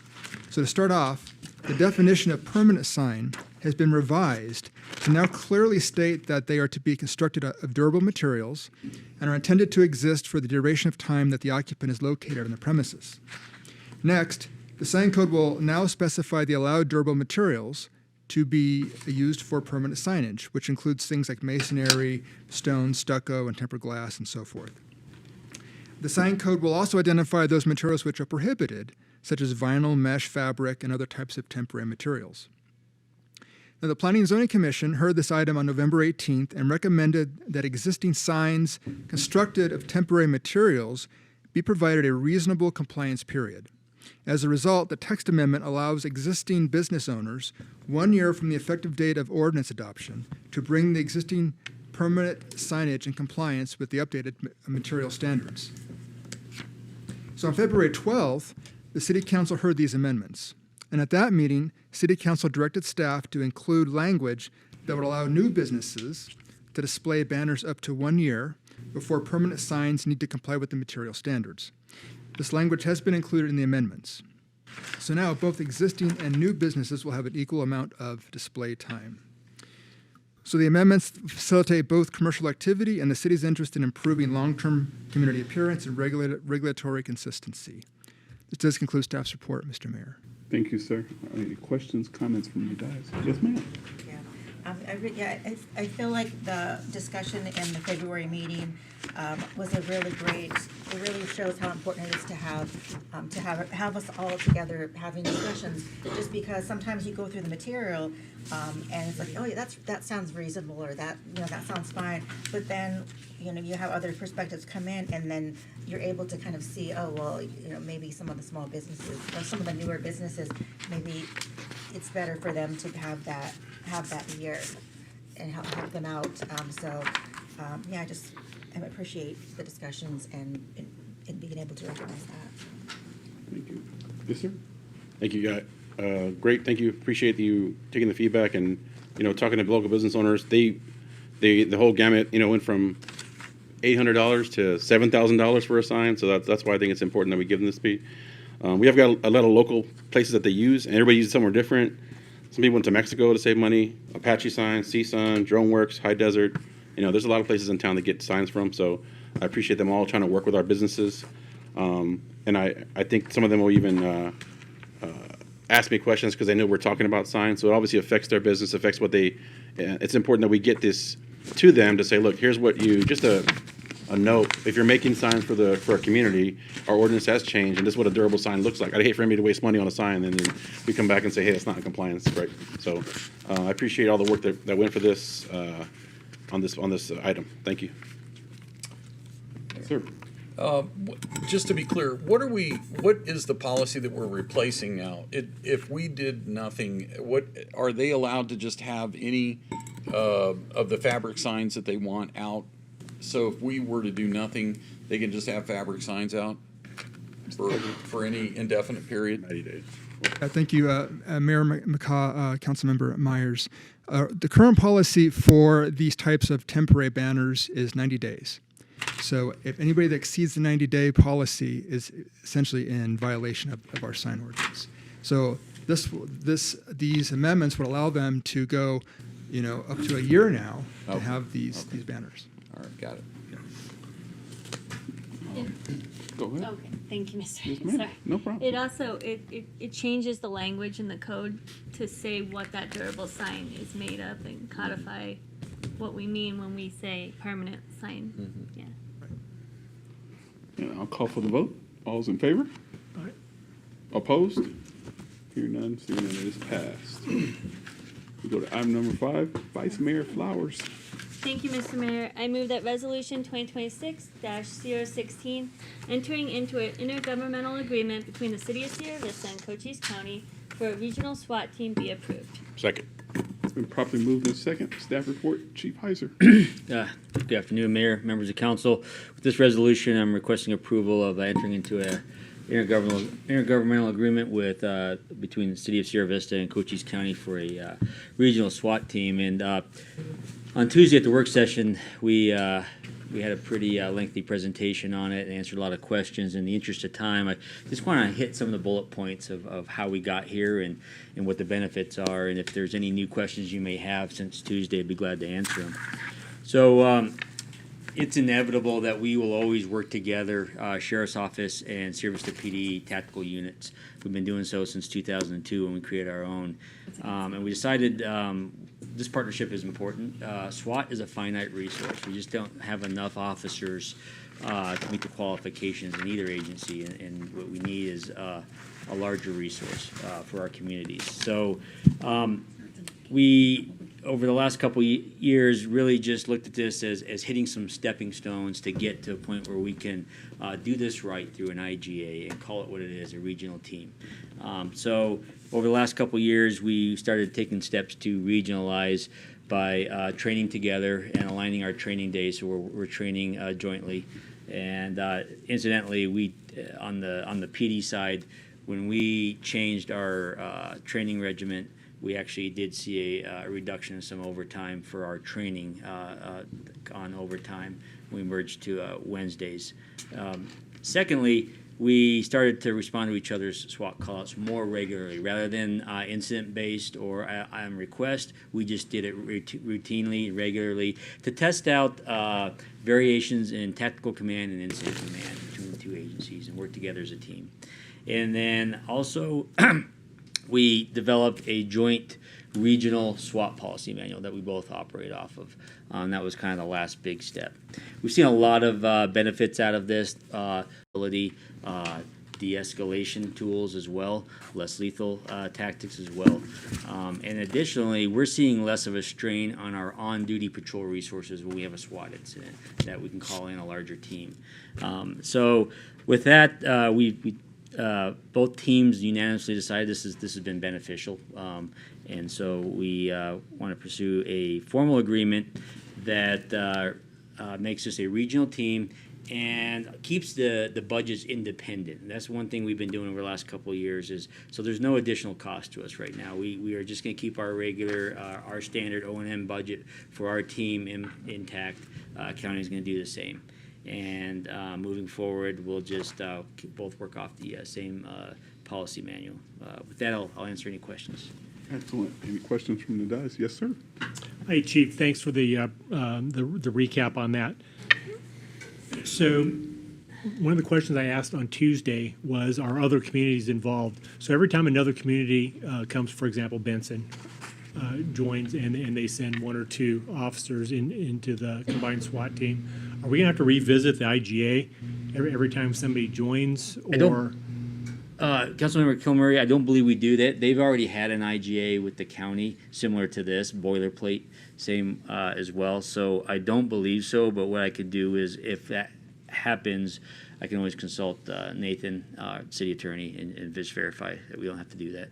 Okay, so this is actually specific between Sierra Vista and the county? Yes. And everybody else would be with the county, or do we have an IGA? They'd have their with own Benson? IGA with the county. Okay. Yes. So and the county is that core agency, the core SWAT team, correct? That's correct. Okay, thank you. That's what I was going to ask, Mayor. Yeah, the county is the lead of the IGA for the SWATs regionally. Is that correct? That is correct. Yes. Okay, so they're the lead, and then all of the participating SWATs are kind of under their umbrella, if you will. Correct. Okay. And each jurisdiction still has its own incident command. Right. And then we also have our own leadership that would join team leaders, our sergeants, our team leaders. And again, that's all through the combined SWAT manual. The sheriff and I actually concur on who we're going to designate in leadership positions on that team. Okay. Okay. And we also have Lieutenant Laramie from Cochise County Sheriff's Office here, who's going to take the lead for the whole SWAT regional team. Sir, would you like to have any words? Sure. Yes, ma'am. Most definitely. Mayor, Sir. Council, I'd like to echo the chief's words and let you all know we've been working together for, I think, over a year now. Your officers are absolutely amazing. Leadership team is absolutely amazing. This next step that we've been working forward to is not only going to have a great impact on the citizens of Cochise County, but also citizens of Sierra Vista. And I thank you all for your time. Thank you, sir. Thanks, Vice Mayor. Thank you. I was just gonna say thank you for all your hard work into our police department, sheriff's department. It's a couple years of work went into this, and I brought it up with my husband. I often go over something interesting on the agenda because he's a retired sheriff's deputy, and he had 35 years experience in law enforcement. He said he worked on a regional SWAT team, and he said it's perfect. You're working from the same sheet of music. and it benefits everybody. It's more cost effective. We were talking about it. And I'm just really proud of how this turned out. It's going to be good for everybody involved, and our community's going to benefit. So, thank you. Excellent. Yes, sir. Like I mentioned, the work session. Thank you, Chief, for being the kind of chief that sees this as an opportunity and not like a power grab, right? So I appreciate you having that mentality to say this is a good thing for our region, and having that openness between you and Sheriff Downs to say, hey, we can do this together. It's not a power struggle. So I appreciate you there. Thank you. Excellent. I'll call for the vote. All those in favor? Opposed? Hearing none, it is passed. Great job, Chief. Thank you so much. Thank you. Thank you, Lieutenant Laramie. And we go to item number 6, Councilman Rodriguez. Thank you, sir. Mr. Mayor, I move that resolution 2026-017, the City of Sierra Vista Transit Public Transportation Safety Plan 2026 be approved. Second. Been properly moved in second. Staff report, Mr. Kilpatrick, third. Good evening, Mr. Mayor, members of council. In July of 2018, pursuant to 49 CFR Part 673.11, the Federal Transit Administration published the Public Transportation Agency Safety Plan Final Rule. This rule requires certain operators of public transportation systems receiving federal transit funds to develop safety plans that include the processes and procedures to implement safety management systems. The city has been and continues to receive funds under the federal transit aid and grant programs. Public Transportation Agency safety plans include, among other provisions, that transit operators certify that they have a plan, which includes safety performance targets and meets all the applicable requirements and standards as set forth in the Federal Transit Administration's Public Transportation Safety Program and the National Public Transportation Safety Plan. The last Public Transportation Agency Safety Plan update was performed in 2021. The current Public Transportation Agency Safety Plan update implements new requirements since the last approval, lists updated assessment metrics. Additionally, the plan formatting was significantly restructured, including the removal of redundant and/or outdated information. Lastly, I would like to note that a preliminary review of this plan has been carried out by the FTA, and formal acceptance by the city has been recommended. Thank you, sir. Any questions, comments from the dais? Go ahead. Yes, sir. My only question is, does this actually have a substantive operational impact on what you guys do? Is it kind of a paperwork drill at this point? So thank you. I understand it's mandated that you do it, and it's a great document. Of course, yeah. Thank you. So, Mr. Mayor and Councilmember Kilmer, yes, we do use this in our operations.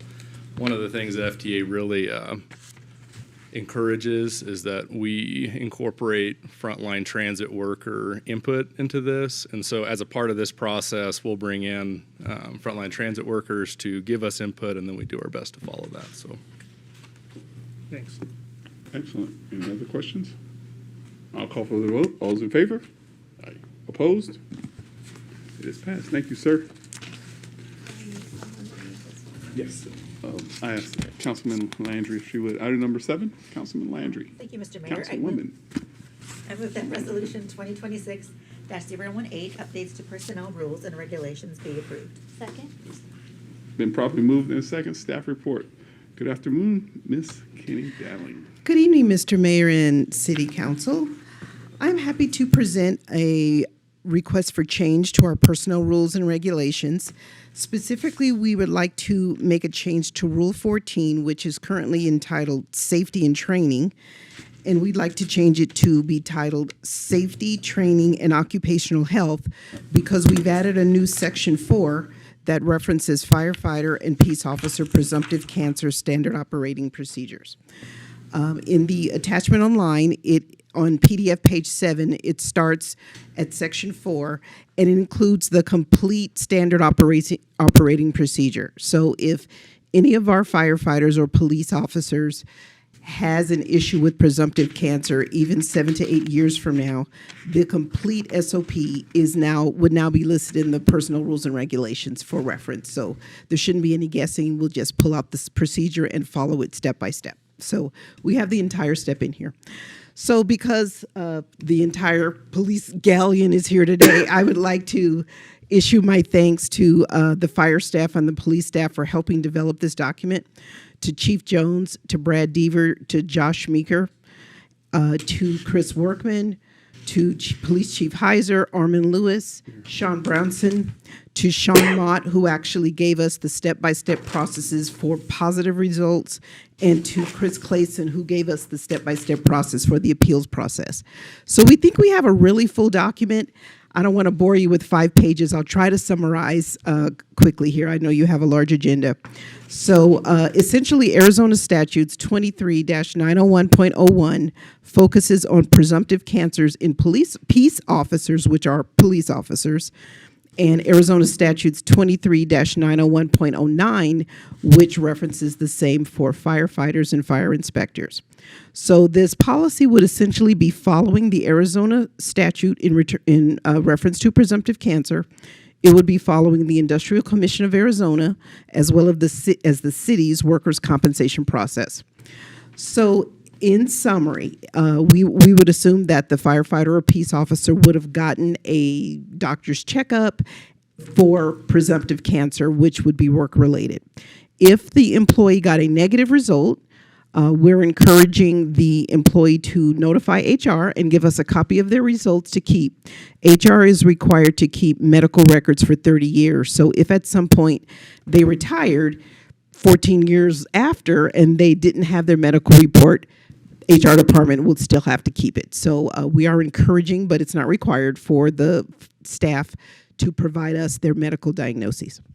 If in the unfortunate event the employee gets a positive result, there is a large step-by-step process. It's 7 large steps on what to do. As we talked about in previous meetings, the first one is to call Triage Now. It's a phone call, and that would initiate the workers' compensation process. Then the employee or their fire police administration, which would be the chiefs, would notify human resources that the employee received a positive result.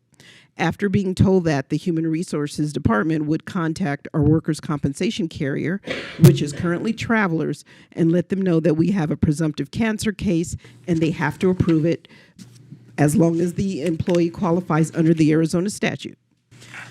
Once Travelers gets the claim, they assign a claims agent, a medical supervisor, and a nurse to the employee as they go through their workers' compensation process to make their process really easy. They also offer a patient portal so that the employee can upload all of their paperwork, receipts, anything that they've experienced in relationship to the workers' compensation claim so that Travelers could look at all those receipts and reimburse them if necessary. The employee receives 2 claim numbers. One is the workers' compensation claim number, and the other is the ICA claim number. We're encouraging the employee to retain both of those numbers because as they go and visit testing centers and medical providers, they would need to be required to issue the providers those numbers so that they will know it is a workers' compensation claim and not charged to their medical card. We even put in here, do not give these medical people your city medical insurance card. Do not do that. And we had that as a step. So the entire workers' compensation claim process takes about 21 days to process. But in the meantime, the employee can start working on working on getting services for testing and possible surgeries because they do have those 2 claim numbers. Now, how do they find a medical provider? So the cancer screening company could recommend certain care providers that accept workers' compensation, or they can call Travelers. Travelers won't give them one name. They would give them an option of 3 because they're not dedicated to any one person. The employee does not have to go with any of those suggested medical providers. They could contact another fire employee up in the valley who's gone through this process and just say, who did you use? And as long as that carrier accepts workers' compensation, they can use the caretaker that they have of their choice, and that's okay. The city would issue a letter notifying the employee that the city will cover the claim if denied by workers' compensation carrier, as long as they go through the appeals process. And then it goes into a little bit of details about the appeals. I'll focus on the appeals at the end. If the denial is upheld, the city agrees to instruct the workers' compensation carrier to accept the claim and have it processed as approved. The city will reimburse the employee for any out-of-pocket deductibles or copays for medical expenses related to testing or treatment as long as they provide the city an itemized receipt. As we talked about, this shouldn't happen, but it's in there if it happens. In the event the employee also uploads those receipts into their patient portal for workers' compensation, and the workers' compensation carrier also reimburses the employee would be expected to reimburse the city back, so because they can't get two checks for the same receipt. Sorry, I lost my place. The employee may be entitled to apply for the new employee emergency family leave policy if they qualify, which would focus on employees who have less than 3 years of city service time and they don't have enough sick leave to cover a cancer diagnosis like this. So if they qualify, they could get more leave hours under the new employee emergency family leave policy. If the applicable firefighter or peace officer's claim is approved under the statute, the employee may be eligible to receive workers' compensation salary replacement benefits. Workers' compensation only pays back 66 2/3% of the salary. In our policy, we have the employee will be granted additional leave equivalent to the unpaid 33 1/3% of salary that workers' compensation doesn't pay, so that the employee will be made whole with their salaries. In the event that the employee has a recurrence of presumptive cancer, either now or in the future, they just start from step one of this policy and it goes again because it handles all cancers as long as, once again, they still meet the criteria of those statutes we talked about. It also provides resources of professional associations for the Firefighters Association, the police, Fraternal Order of Police, for more resources for the firefighters or police officers to contact. We also have a section there for retirees because both of the statutes reference former firefighters, fire inspectors, and peace officers who retired from the city. They will qualify for workers' compensation under this policy if they were diagnosed for cancer according to the Arizona statute. They're age 65 or younger, and their cancer occurred within 15 years of them retiring as a City of Sierra Vista firefighter, inspector, or peace officer. If there are any retirees listening to this message and you have met the criteria that I listed, please contact the Human Resources Department to start the workers' compensation process.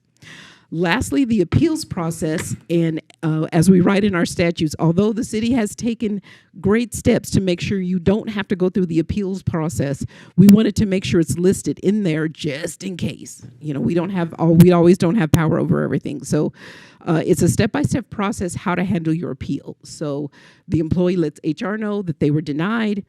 The employee applies for their appeal through the Industrial Commission. The fire and police employee upload their documents, showing their physicals, showing their proofs of service, showing their proof of cancer diagnosis. They can also upload their exposures that they have to document any chemicals that they were exposed to while they were working. The ICA assigns the employee a hearing date and time that the employee has to come and have a hearing in front of a judge in order for the judge to make a decision. The employee is not required to have an attorney, but they can. The judge will make a decision that date of the hearing, and the employee should notify HR of the judge's decision. And if the decision is in the employee's favor, HR will work with the workers' compensation carrier to have any out-of-pocket expenses reimbursed to the employee and work with the ICA for reimbursement of any attorney's fees. And that's it. And once again, I just wanted to thank the Fire and Police Department for helping us build this policy. We think it'll be a wonderful addition to our personnel rules and regs from now into the future. Ma'am, we also have one engineer that was going through the appeals process.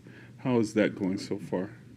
The appeals process, as we actually had a meeting with him, and his appeals process was approved.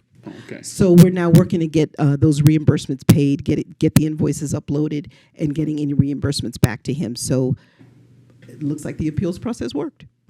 Excellent. Yeah, we're very happy about that. Excellent. Any questions? Yes, sir. Let's go. Yeah, I'll repeat what I said on Tuesday.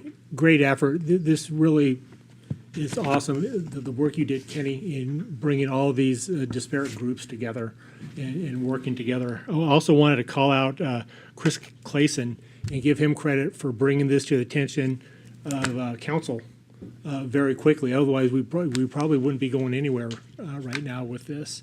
And then I wanted to emphasize this is an example of the importance of group discussion and top-down dialogue at all levels of management, and the ability of the Firefighters Association to reach back and leverage the statewide capabilities of other organizations. You know, for example, I can't remember the city who had the original letter, but Mesa, and the larger professional and the expertise that they get from the professional firefighters organizations, association rather.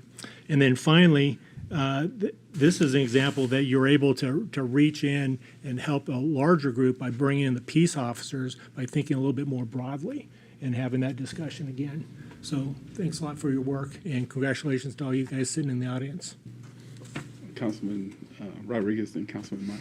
Thank you, sir. I appreciate everybody hanging in there. We had a long meeting. I know you guys are, obviously, when it comes to cancer, there's no timeline. So I know you guys are as passionate, and thanks for hanging in there. This seems like a no-brainer. Like everybody should do this, right? But unfortunately, we have Chris and Sean that are dealing with it, and they're getting through it. So they won't be the last. Unfortunately, we have to be real with that. And you guys know that, and you still choose to do this profession. So my hat's off for all of you that do this every day, that do a job that's trying to kill you, right? And also, the work that went to the staff, just doing it with 3 shifts of people, trying to do it shift friendly, says a lot for our HR to make this happen. So I got a lot of comments saying that, it was good working with you, Kenny, and very open to things. So I appreciate you doing that. Because the way our HR was set up before, I don't think this would have happened. So thank you for being there and doing what you do and being open to things like this. And thank you for including retirees. That's a good information to put out there, all right? The time limit is important. If you're 65 or younger, have within 15 years of retiring. There's a lot of retirees out there that are still in contact, but maybe some that aren't. So reach out, via your coffees or whatever you guys do, breakfast. Reel them in that way and say, hey, by the way, here's a paper with some information. Make sure you guys are good to go. So I really appreciate all that. It's just a group effort. It's amazing to see this done. And in the book, like I said, it should be a no-brainer, but had to go to the witches to get this done. So thank you to everybody involved. Appreciate your work. Councilman Myers. Yeah, I'd just like to say that this is the culmination of something that was brought to my attention, most of our attention around December, I think it was. And to see it go from, that's really moving at light speed. Something from, say, early December to now we're looking at late March. It's already gone from, drafts to policy in that short amount of time. That's moving at light speed, and what a noble, a set of resolutions that we've passed and gotten into policy. So that's great. So thank you to the firefighters, peace officers, bringing this to our attention, Chris, Captain Mott, all those that played a part. Kenny, your department that done such tremendous work. Like Councilman Myers said, the short time pushed it through. Thank you so much for your hard work. Any other? I guess I'll call for the vote. All those in favor? Aye. Aye. Opposed? It is passed.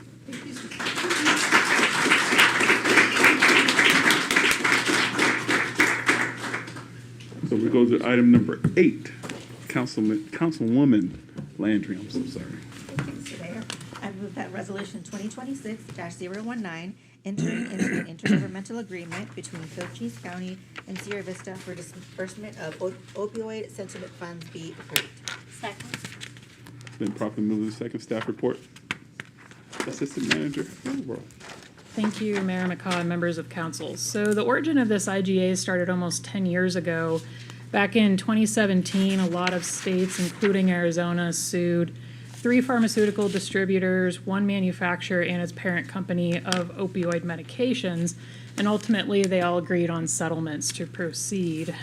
Back in 2020, the Arizona Attorney General's office let everyone know that the state had conditionally approved the settlements and requested local municipalities opt in at that time, and that doing so would allow everybody who opted to participate to get their proportionate share of Arizona's settlement proceeds. So the city of Sierra Vista and all other cities in Cochise County and Cochise County joined the state of Arizona in the One Arizona Opioid Settlement Memorandum of Understanding, and that created a structure for distributing the opioid settlement funds fairly and effectively throughout the community when the settlements were all finalized. In 2021, council passed a resolution which designated your city attorney as the individual authorized to sign the formal settlement agreements on behalf of the city, and he's been doing that for the past 5 years. And then in 2022, the state signed and accepted the settlement funds agreement. The city's share of these funds are just over $400,000. And by pooling it between all the cities that opted to pool and the county, the total amount will be just over $2.3 million. And that money can only be used on specific strategies that would help fight the opioid epidemic throughout the county, and that would be used on a project that would benefit the entire county. The county health department will be responsible for all reporting and administration of these pooled funds, and the use of the funds would be determined by a committee with representatives appointed from each participating city and town and chaired by the county administrator. And I'm happy to answer any questions. Thank you. Any questions? I'll call for the vote. All those in favor? Opposed? Hearing none, unanimous passed. Item number 9, Councilman Kilmurray. Thank you, Mr. Mayor. I move that Resolution 2026-020, entering into a subrecipient intergovernmental agreement between the Sierra Vista Metropolitan Organization and the City of Sierra Vista for the Signal Preemption Equipment Project be approved. Second. We properly move the second staff report. Mr. Squires. Yes, good evening, Mr. Mayor, members of council. So this resolution is for the city to enter into a subrecipient intergovernmental agreement with the SVMPO. And with this agreement, the city would be able to receive $250,000 from the MPO. This money would be used to purchase and replace about half of the city's existing traffic signal preemption equipment. And the city's current equipment is about 25 years old. It's outdated. It's just becoming more difficult to service and maintain. And so with this agreement, the city would be responsible for a 5.7% local match, which comes out to $15,111.35. So the total project would be $265,111.35.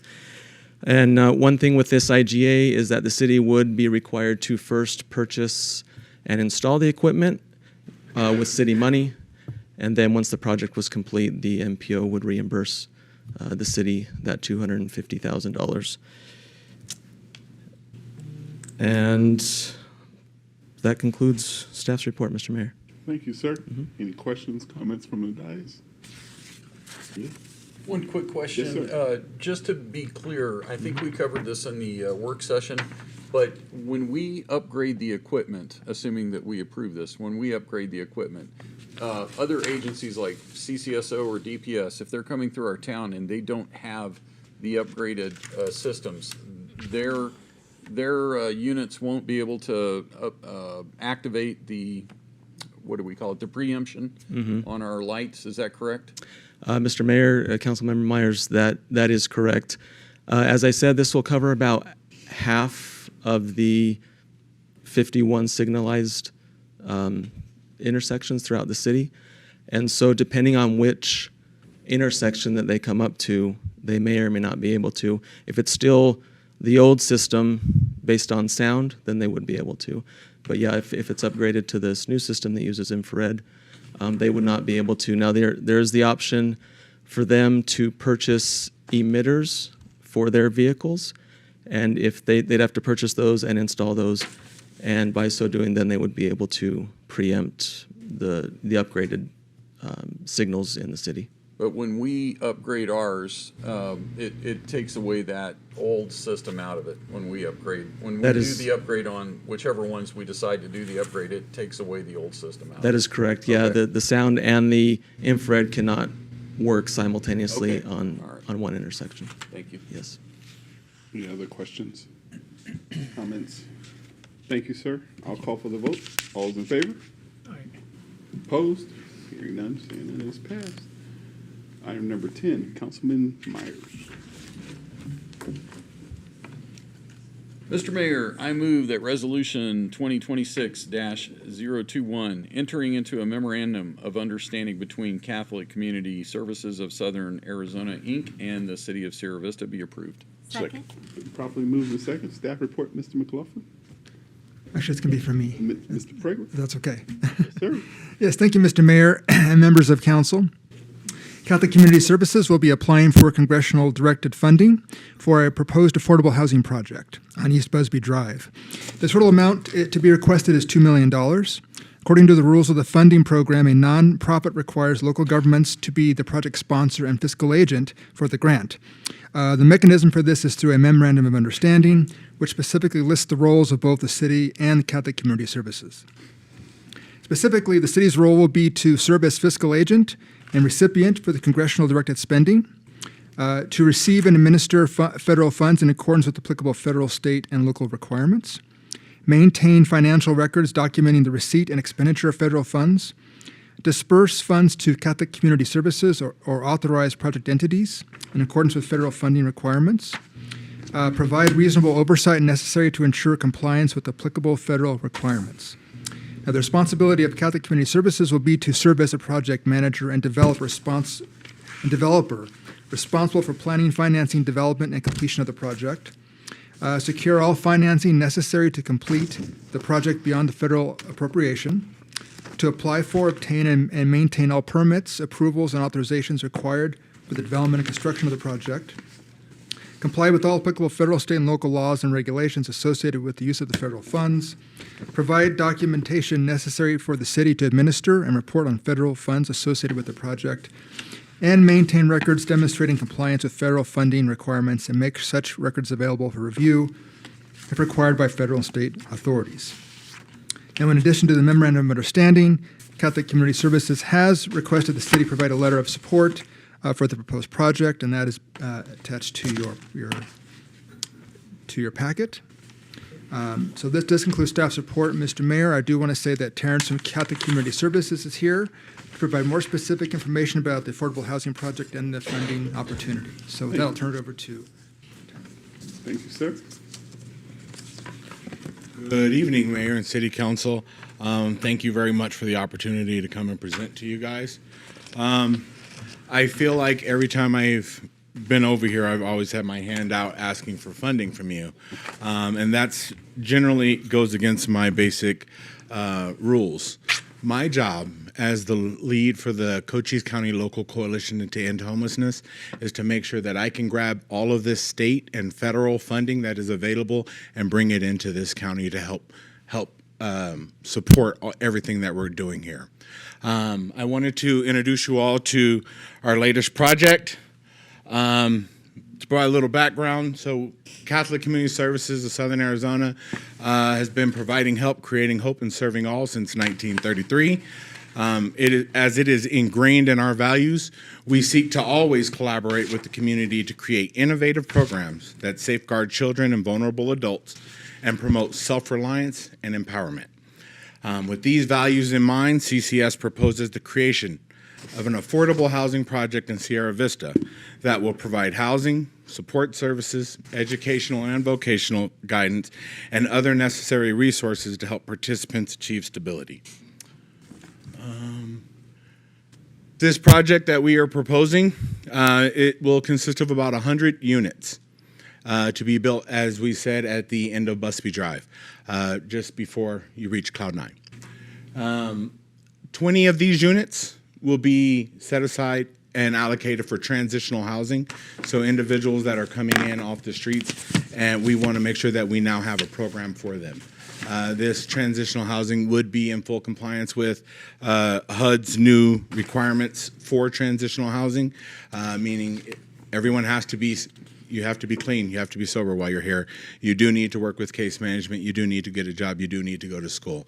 But we would be able to support them for up to 24 months. in this program to make sure that we're actually able to really move the needle with these individuals. 40 units would be set aside for low income. One of the fastest growing populations in the United States of homeless are the individuals who are over the age of 65 whose benefits just aren't keeping pace with the rising rent rates. Also, we have individuals who receive SSI, SSDI, military benefits, or any other kind of retirement pensions, and it's just not keeping track. So these 40 units would be set aside directly and strictly for them. Also, we have the underemployed. So the workforce development would also have 40 units designated to that. Because if you work at Dollar Tree or Circle K or McDonald's or anything else that we use to keep our unit running, but you just don't make enough money to sustain, that's not acceptable. So we would make sure that we had 40 units of workforce development for this project as well. The community will also, like the real heart of it will be the Community Resource Center. We're providing much needed resources such as childcare, case management. We could throw a teledoc, one of the cool little teledoc offices in there where the people would be able to make sure that they can get in contact and be able to attend their doctor appointments. But we would be doing groups, and all of the individuals that are on fixed income, we would make sure that they have a place that they're just not watching Jeopardy all day, but rather you can come on in, and we're doing arts and crafts and anything else that we can do to keep you fully engaged. We believe in the inherent possibilities of all humans, and we believe that if I give you the necessary resources to achieve your goals, everyone can reach their highest level of potential. Go slower. Amid the ever-changing political backgrounds and funding sources that come and go, we're not really sure if the funding that was there yesterday will be there tomorrow. And again, that wouldn't be acceptable. So what makes this project really cool is that we are creating a project where they can afford their rent. All of the individuals on fixed income, workforce development, they'll all be able to afford their rent without ongoing government subsidies. I should have did a dramatic pause there, but so that's kind of the big key takeaway. Now, we've been blessed with to partner with multiple entities that share our vision. And didn't just look at us like we were weird and walk away. And some of these individuals who are, or some of these agencies are, now I'm shaking, that's weird. The Massive Change Network out of Chicago, Illinois, their work, this is their whole thing, is they're founded in a deep collaboration with clients who want to do things that have never been done before. Solve problems where others have failed and achieve the best possible outcomes. In partnering with them, one of the co-founders is also a professor at Arizona State University's The Design School. And so they brought this for the 25-26 school year. Their entire class of 4th and 6th year graduates has been dedicated to just working on this project. And how can you make my occupancy cost so low? How can you make the unit so energy efficient that I can afford to rent this to someone for $400 a month and still stay in the black? And so to date, they have it's well over 200 students. It's more like 250 now, plus all of their teachers and architects. And they've flown in architects from all around the world. Matt has been gracious enough to come out and take part in some of the bidding or some of the reviewing of the projects. So it's one of those things. Dimitri brought it to me, and he said, "Hey, we got this land. We could do something cool." And at the time, I was like, "Nah, we could build something, but how are we going to sustain it?" And then we started noodling around, and next thing we know, we were getting calls from the senator's office telling us to go talk to USDA and it really just took wings. And we were like, oh, all right, well, this is running. So we were like running to catch up to it. So it's been a really cool episode. But again, partnering with the city of Sierra Vista, Matt brought all of his department over. CCS was fortunate enough to host all of the students from ASU. down here in Sierra Vista. We brought them in. We did a tour of the property. We went and toured Good Neighbor Alliance, and then we all met at Cochise College. And we had a good day of presentation, and we really got cool that day because we had the mayor come out and speak to all the youth and the students over there. So it's just been a really cool episode so far. And as I said, the Sierra Vista IDA or Sierra Vista Housing Resource Partners, they have been just with us from the beginning. They've been out there to the property. They helped organize the food when we went there. And on March 4th, I was blessed to have Dimitri go to Tempe with me, and he got to get and see all of these actual projects and see where they're at. And so it was a really cool event. Let me make sure. All right. So the different components of this property, as we talked about before when we were talking about the tiny homes, for Forgash House, CCS has been doing transitional housing since 1997, and we completely revamped our program in 1994 to make sure that we're providing all of the wraparound support services, and we did include requirements for sobriety, and everybody has to work with your case manager. We have requirements for financial literacy and budgeting and saving and all that other good stuff. Our previous best bragging right was that we even had a person who came into our program homeless with her family, and she ended up buying a house. So when she left our program, she left a homeowner. But with the new, let me just skip to it. All right. With the new funding priorities of the federal government, see, that's that tip tap, you gotta walk, be careful. What ended up happening was we were able to present our data and our progress for our program and show that we had a 100% success rate in that 12-month period of everyone who came into our program left making more money than they got when they came in. Everyone left into housing that they could afford, and not one family returned to homelessness within 12 months. And so it was a real big boon for the program because we wanted to have an apples to apples comparison against Housing First and Rapid Rehousing. So these were the data that we were able to walk away with. So again, that would be 20 of these units for this project would be set aside strictly for this transitional housing. For the low-income housing, again, we're thinking individuals who are under 60% AMI, and those are really the individuals who are on a fixed income. We would not just have studios or one, because some of the low-income families are families. So we'll have, it's a mix-up between studios, ones, twos, and three-bedroom units that would be dispersed throughout the property. The low-income housing would not be specifically set aside like that's low income. It would be interdispersed throughout the entire property. So any individual that's living there, you're not going to just know right away which housing that person's in. So we can reduce that stigma. All of these individuals will also be eligible for full wraparound support services. And as I said, I wanted to make sure that we are getting you into the community center so that way you can get involved in some karaoke, some movie night, or anything that I can do to get you out of your apartment and intermingling. Workforce development, that will be for individuals who are between 60 and 80% AMI. And the ideal population for this could be individuals that are just coming in for the military, individuals that are, again, working at fast food or Walmart, or any other facility where they're just not making quite enough money to afford a standard apartment.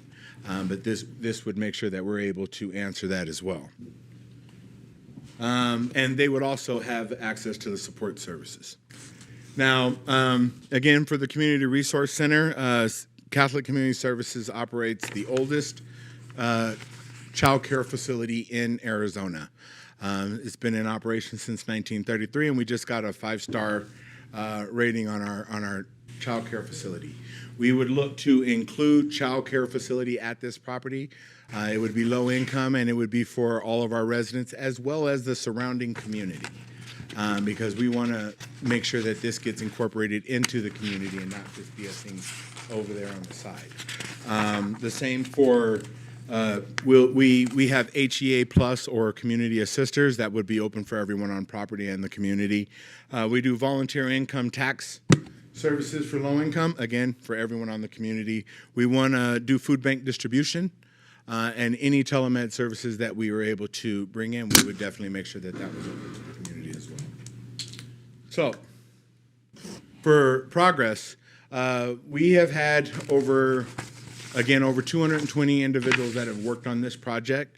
In December, Matt and I went down to Tempe, and the students had 10 fully fleshed out projects, different concepts on how they can make this work.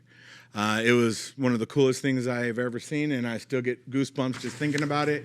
And then we honed it from 10 down to 5, and Dimitri got to go with me and look at those 5. I believe that everybody, mayor and city council, you guys received invites for April 1st. This will be the kind of bigger party where everyone, that's where we have confirmation from Juan Ciscomani's office, Ruben Gallegos, Mark Kelly, the mayor or the governor's office, and the Arizona Department of Housing, because we're now moving forward with this and we want everyone's involvement. So what is my ask? It's just that you guys support this. And as Jeff said, Mr. Bregler said, to be able to sign the MOU because we have started applying for funding. And we want to apply for the funding for the congressionally directed spending from Mark Kelly and Ruben Gallegos' office. And as you said, it's a requirement that we, as a nonprofit, we have to partner with a local entity. And then for letter of support, that's it. Excellent. Excellent. Any questions, comments from the dais? Yes, sir. Good. So the letters of support, are you asking from the council in general or from each individual? It would be like the council in general, but I was I was made to understand that it would come from like the city attorney. Oh, okay. Or something, but it would be on behalf of the city council, but I'll let you. It come from the mayor. All right. I'll take it from the mayor. Okay. However we get it, we'll take it however we can get it, sir. Yeah. Another question for, hey, Jeff, you over there?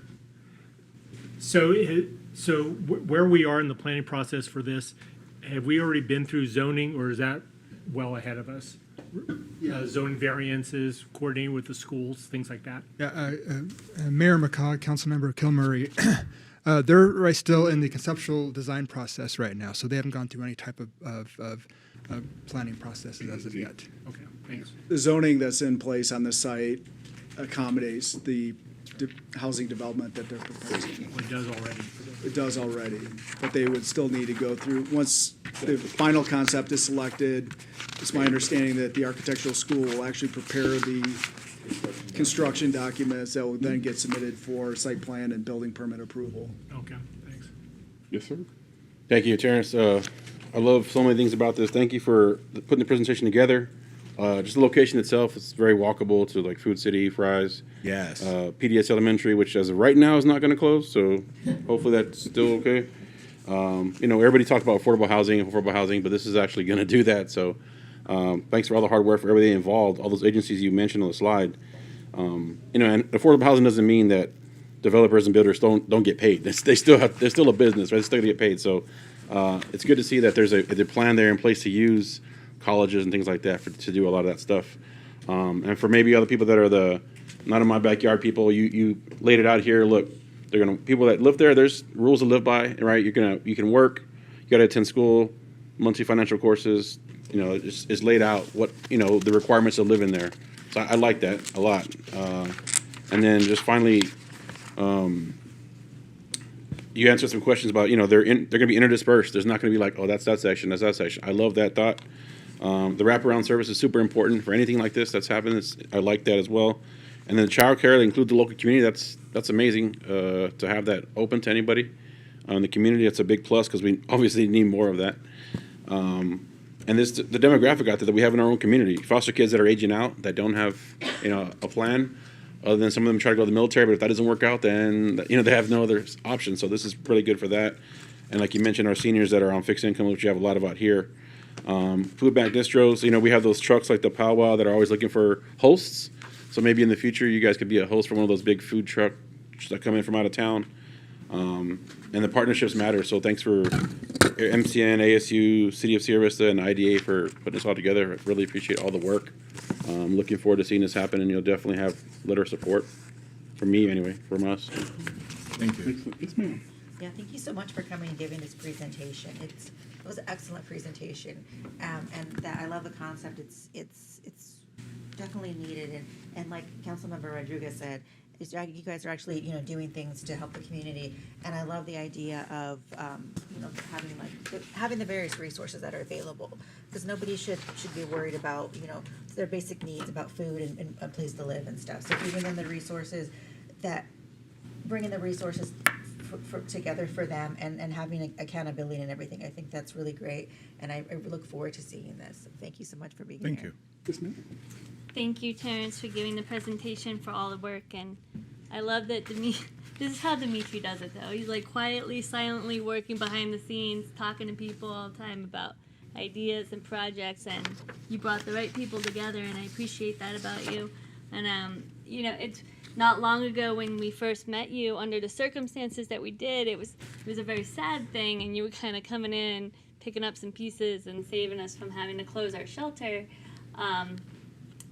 The Good Neighbor Alliance shelter, but it's how much you've already expanded upon that initial investment, and partnering with us is impressive, and I'm grateful that you continue to look into ways to serve the community and help out those that are in more need at times.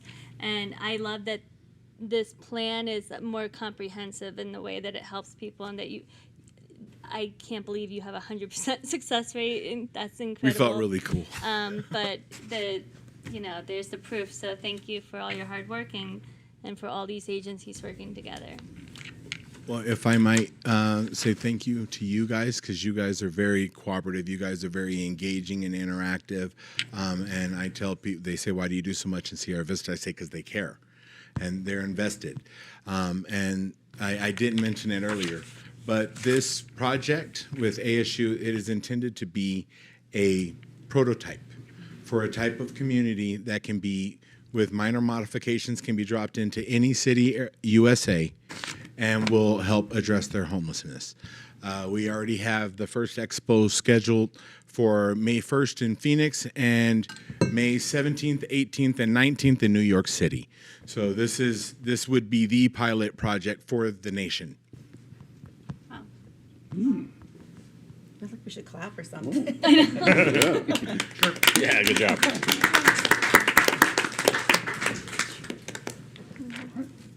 Any other questions, comments? I'll call for the vote. All those in favor? Opposed? There she goes. It is passed. Thank you, Terrence. Thank you all very much. And we go to item number 11, Vice Mayor. Oh, we still have 2 more items. Oh, yeah. Okay. Thank you, Mr. Mayor. I move that Resolution 2026-022, Education Facility Revenue and Refunding Bond for Champion Schools Project, Series 2026, in the amount of $15 million be approved. Second. Been probably moved in second. Staff report, Mr. Stalea. Welcome. Mr. Mayor, members of the City Council, sorry to not have as exciting a presentation. As you know, I'm counsel to the Sierra Vista IDA, and here on their behalf. The resolution before you today relates to a revenue and refunding bond for charter school financing here in Arizona. It's for Champion School, which has been to you twice before with the Sierra Vista IDA. This is to use bond proceeds to refund their first issue. This would be the third of their campuses to be financed through the Sierra Vista IDA. It is also for improvements in equipment at any of the 3 campuses. The bonds would be unrated and publicly sold, but only to qualified investors or to accredited investors. As a reminder, Sierra Vista IDA is a separate nonprofit corporation from the city, so you are not pledging either the city's credit, nor is Sierra Vista IDA pledging its credit. The board members of the Sierra Vista IDA are appointed by the board, the city council, I should say. Happy to answer any questions in reflection of your time. Any questions, comments? I'll make a comment. Yes, go really ahead. quick. You can always give us some jazz hands if you want. But no, I really appreciate you coming down here and always being available to answer our questions and provide more information as needed. And for always, giving us the reminder that we're not at liability for anything. So thank you so much. I appreciate it. Thank you. Any other questions, comments? I'll call for the vote. All's in favor? Opposed? It passed. Thank you, sir. Safe drive back to hot country, Tucson. Go to item number 12. Councilman Rodriguez. Thank you, sir. Mr. Mayor, I move that resolution 2026-023, amending the effective date for sewer and sanitation rate increase from July 1st, 2026 to June 30th, 2026 be approved. Second. Staff report. Been properly moved in the second. Staff report, Mr. Felix.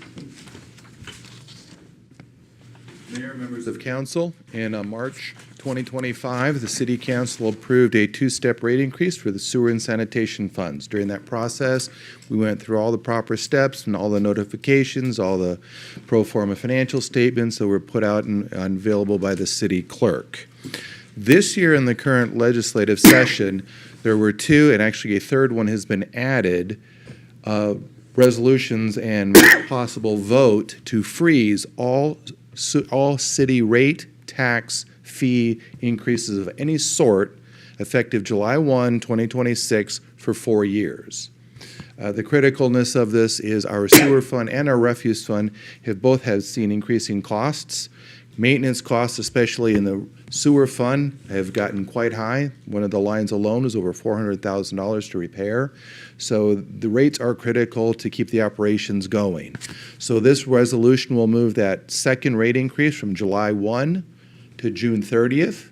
Because of that just less than a day, there'll be no change in any rates to any other people. It won't be like we've got an extra 20 cents or anything to tack on to the last bill of the month. All this does is, in case any one of those passes, we can have the rate increase go. The league did state that even though you passed this resolution back a year ago, that would not be, it would still fall under the things of not being allowed. So that's why we're recommending moving the rate back 1 day, just in case one of these items gets through. Be happy to answer questions you may have. Thank you, sir. Any questions, comments from the dais? I'll call for the vote. All's in favor? Opposed? Hearing none, seeing none, it is passed. We don't have any calls to the publics tonight, and we have comments and requests from the council. We'll start with Councilman Kilmurray. Nothing for tonight, Mr. Mayor. Thank you, sir. Go to Councilman Myers. Nothing, sir. Thank you, sir. Councilman Rodriguez. I just want to congratulate to Dr. Deputy Chief Deaver, or Deputy Chief Dr. Deaver, DCD2, maybe is what we'll call him now, for getting his PhD from OSU. Definitely a huge feat for being working and still getting his PhD while he's doing it, so hats off to him. A lot of stuff going on this weekend, a lot of egg hunts and sports center. Go support our youth, go support all these egg hunts and stuff like that. Get your kids and family out there. A lot of stuff going on. Thank you, sir. Councilwoman Landry. Thank you, Mr. Mayor. Since we've been here for a while, I'll save a couple pages for next time. Thank you. But Thank whoever's you. still here right now, 250 bonus points. We appreciate seeing you here and you being here. So I just want to thank you. I just want to share one thing, and just a reminder, you have some time to get ready for it. Saturday, April the 25th, the Sierra Vista Historical Society is hosting the 3K Pup Run and Dog Festival. So if you were not really sure, I mean, you got a month. It's 3K. You can walk it. It'll be fun. It's starting at Soldier Creek Park, and it goes through the historic West End paths. At the midway point, there will be a foam party with Suds Canyon. So there'll be a canyon that will have like foam suds out there. They'll have some really high energy music, and they'll have some rubber ducky ponds. So it's a pup run, so you have your dogs there. So it'll be a really cool thing, a really fun time. It's the first annual. I really hope to see high participation and to see this going on every year. So Saturday, April 25th, you can go to Eventbrite and look that up. And I hope to see everybody there to support, even if you don't participate. and that be blessed and blessed be. Excellent. Vice Mayor Flowers. Thank you, Mr. Mayor. I just have a couple more things to add. So on Saturday, there's the National Vietnam War Remembrance at 10 a.m. at the flagpole. And there will also be a Family Spring Fest at Len Roberts on the West End in the Carmichael neighborhood from 12 to 4. It's a fundraiser for Santa on the West End. And that's it, because That's we've it. been here a long time. Yes. Have a blessed night.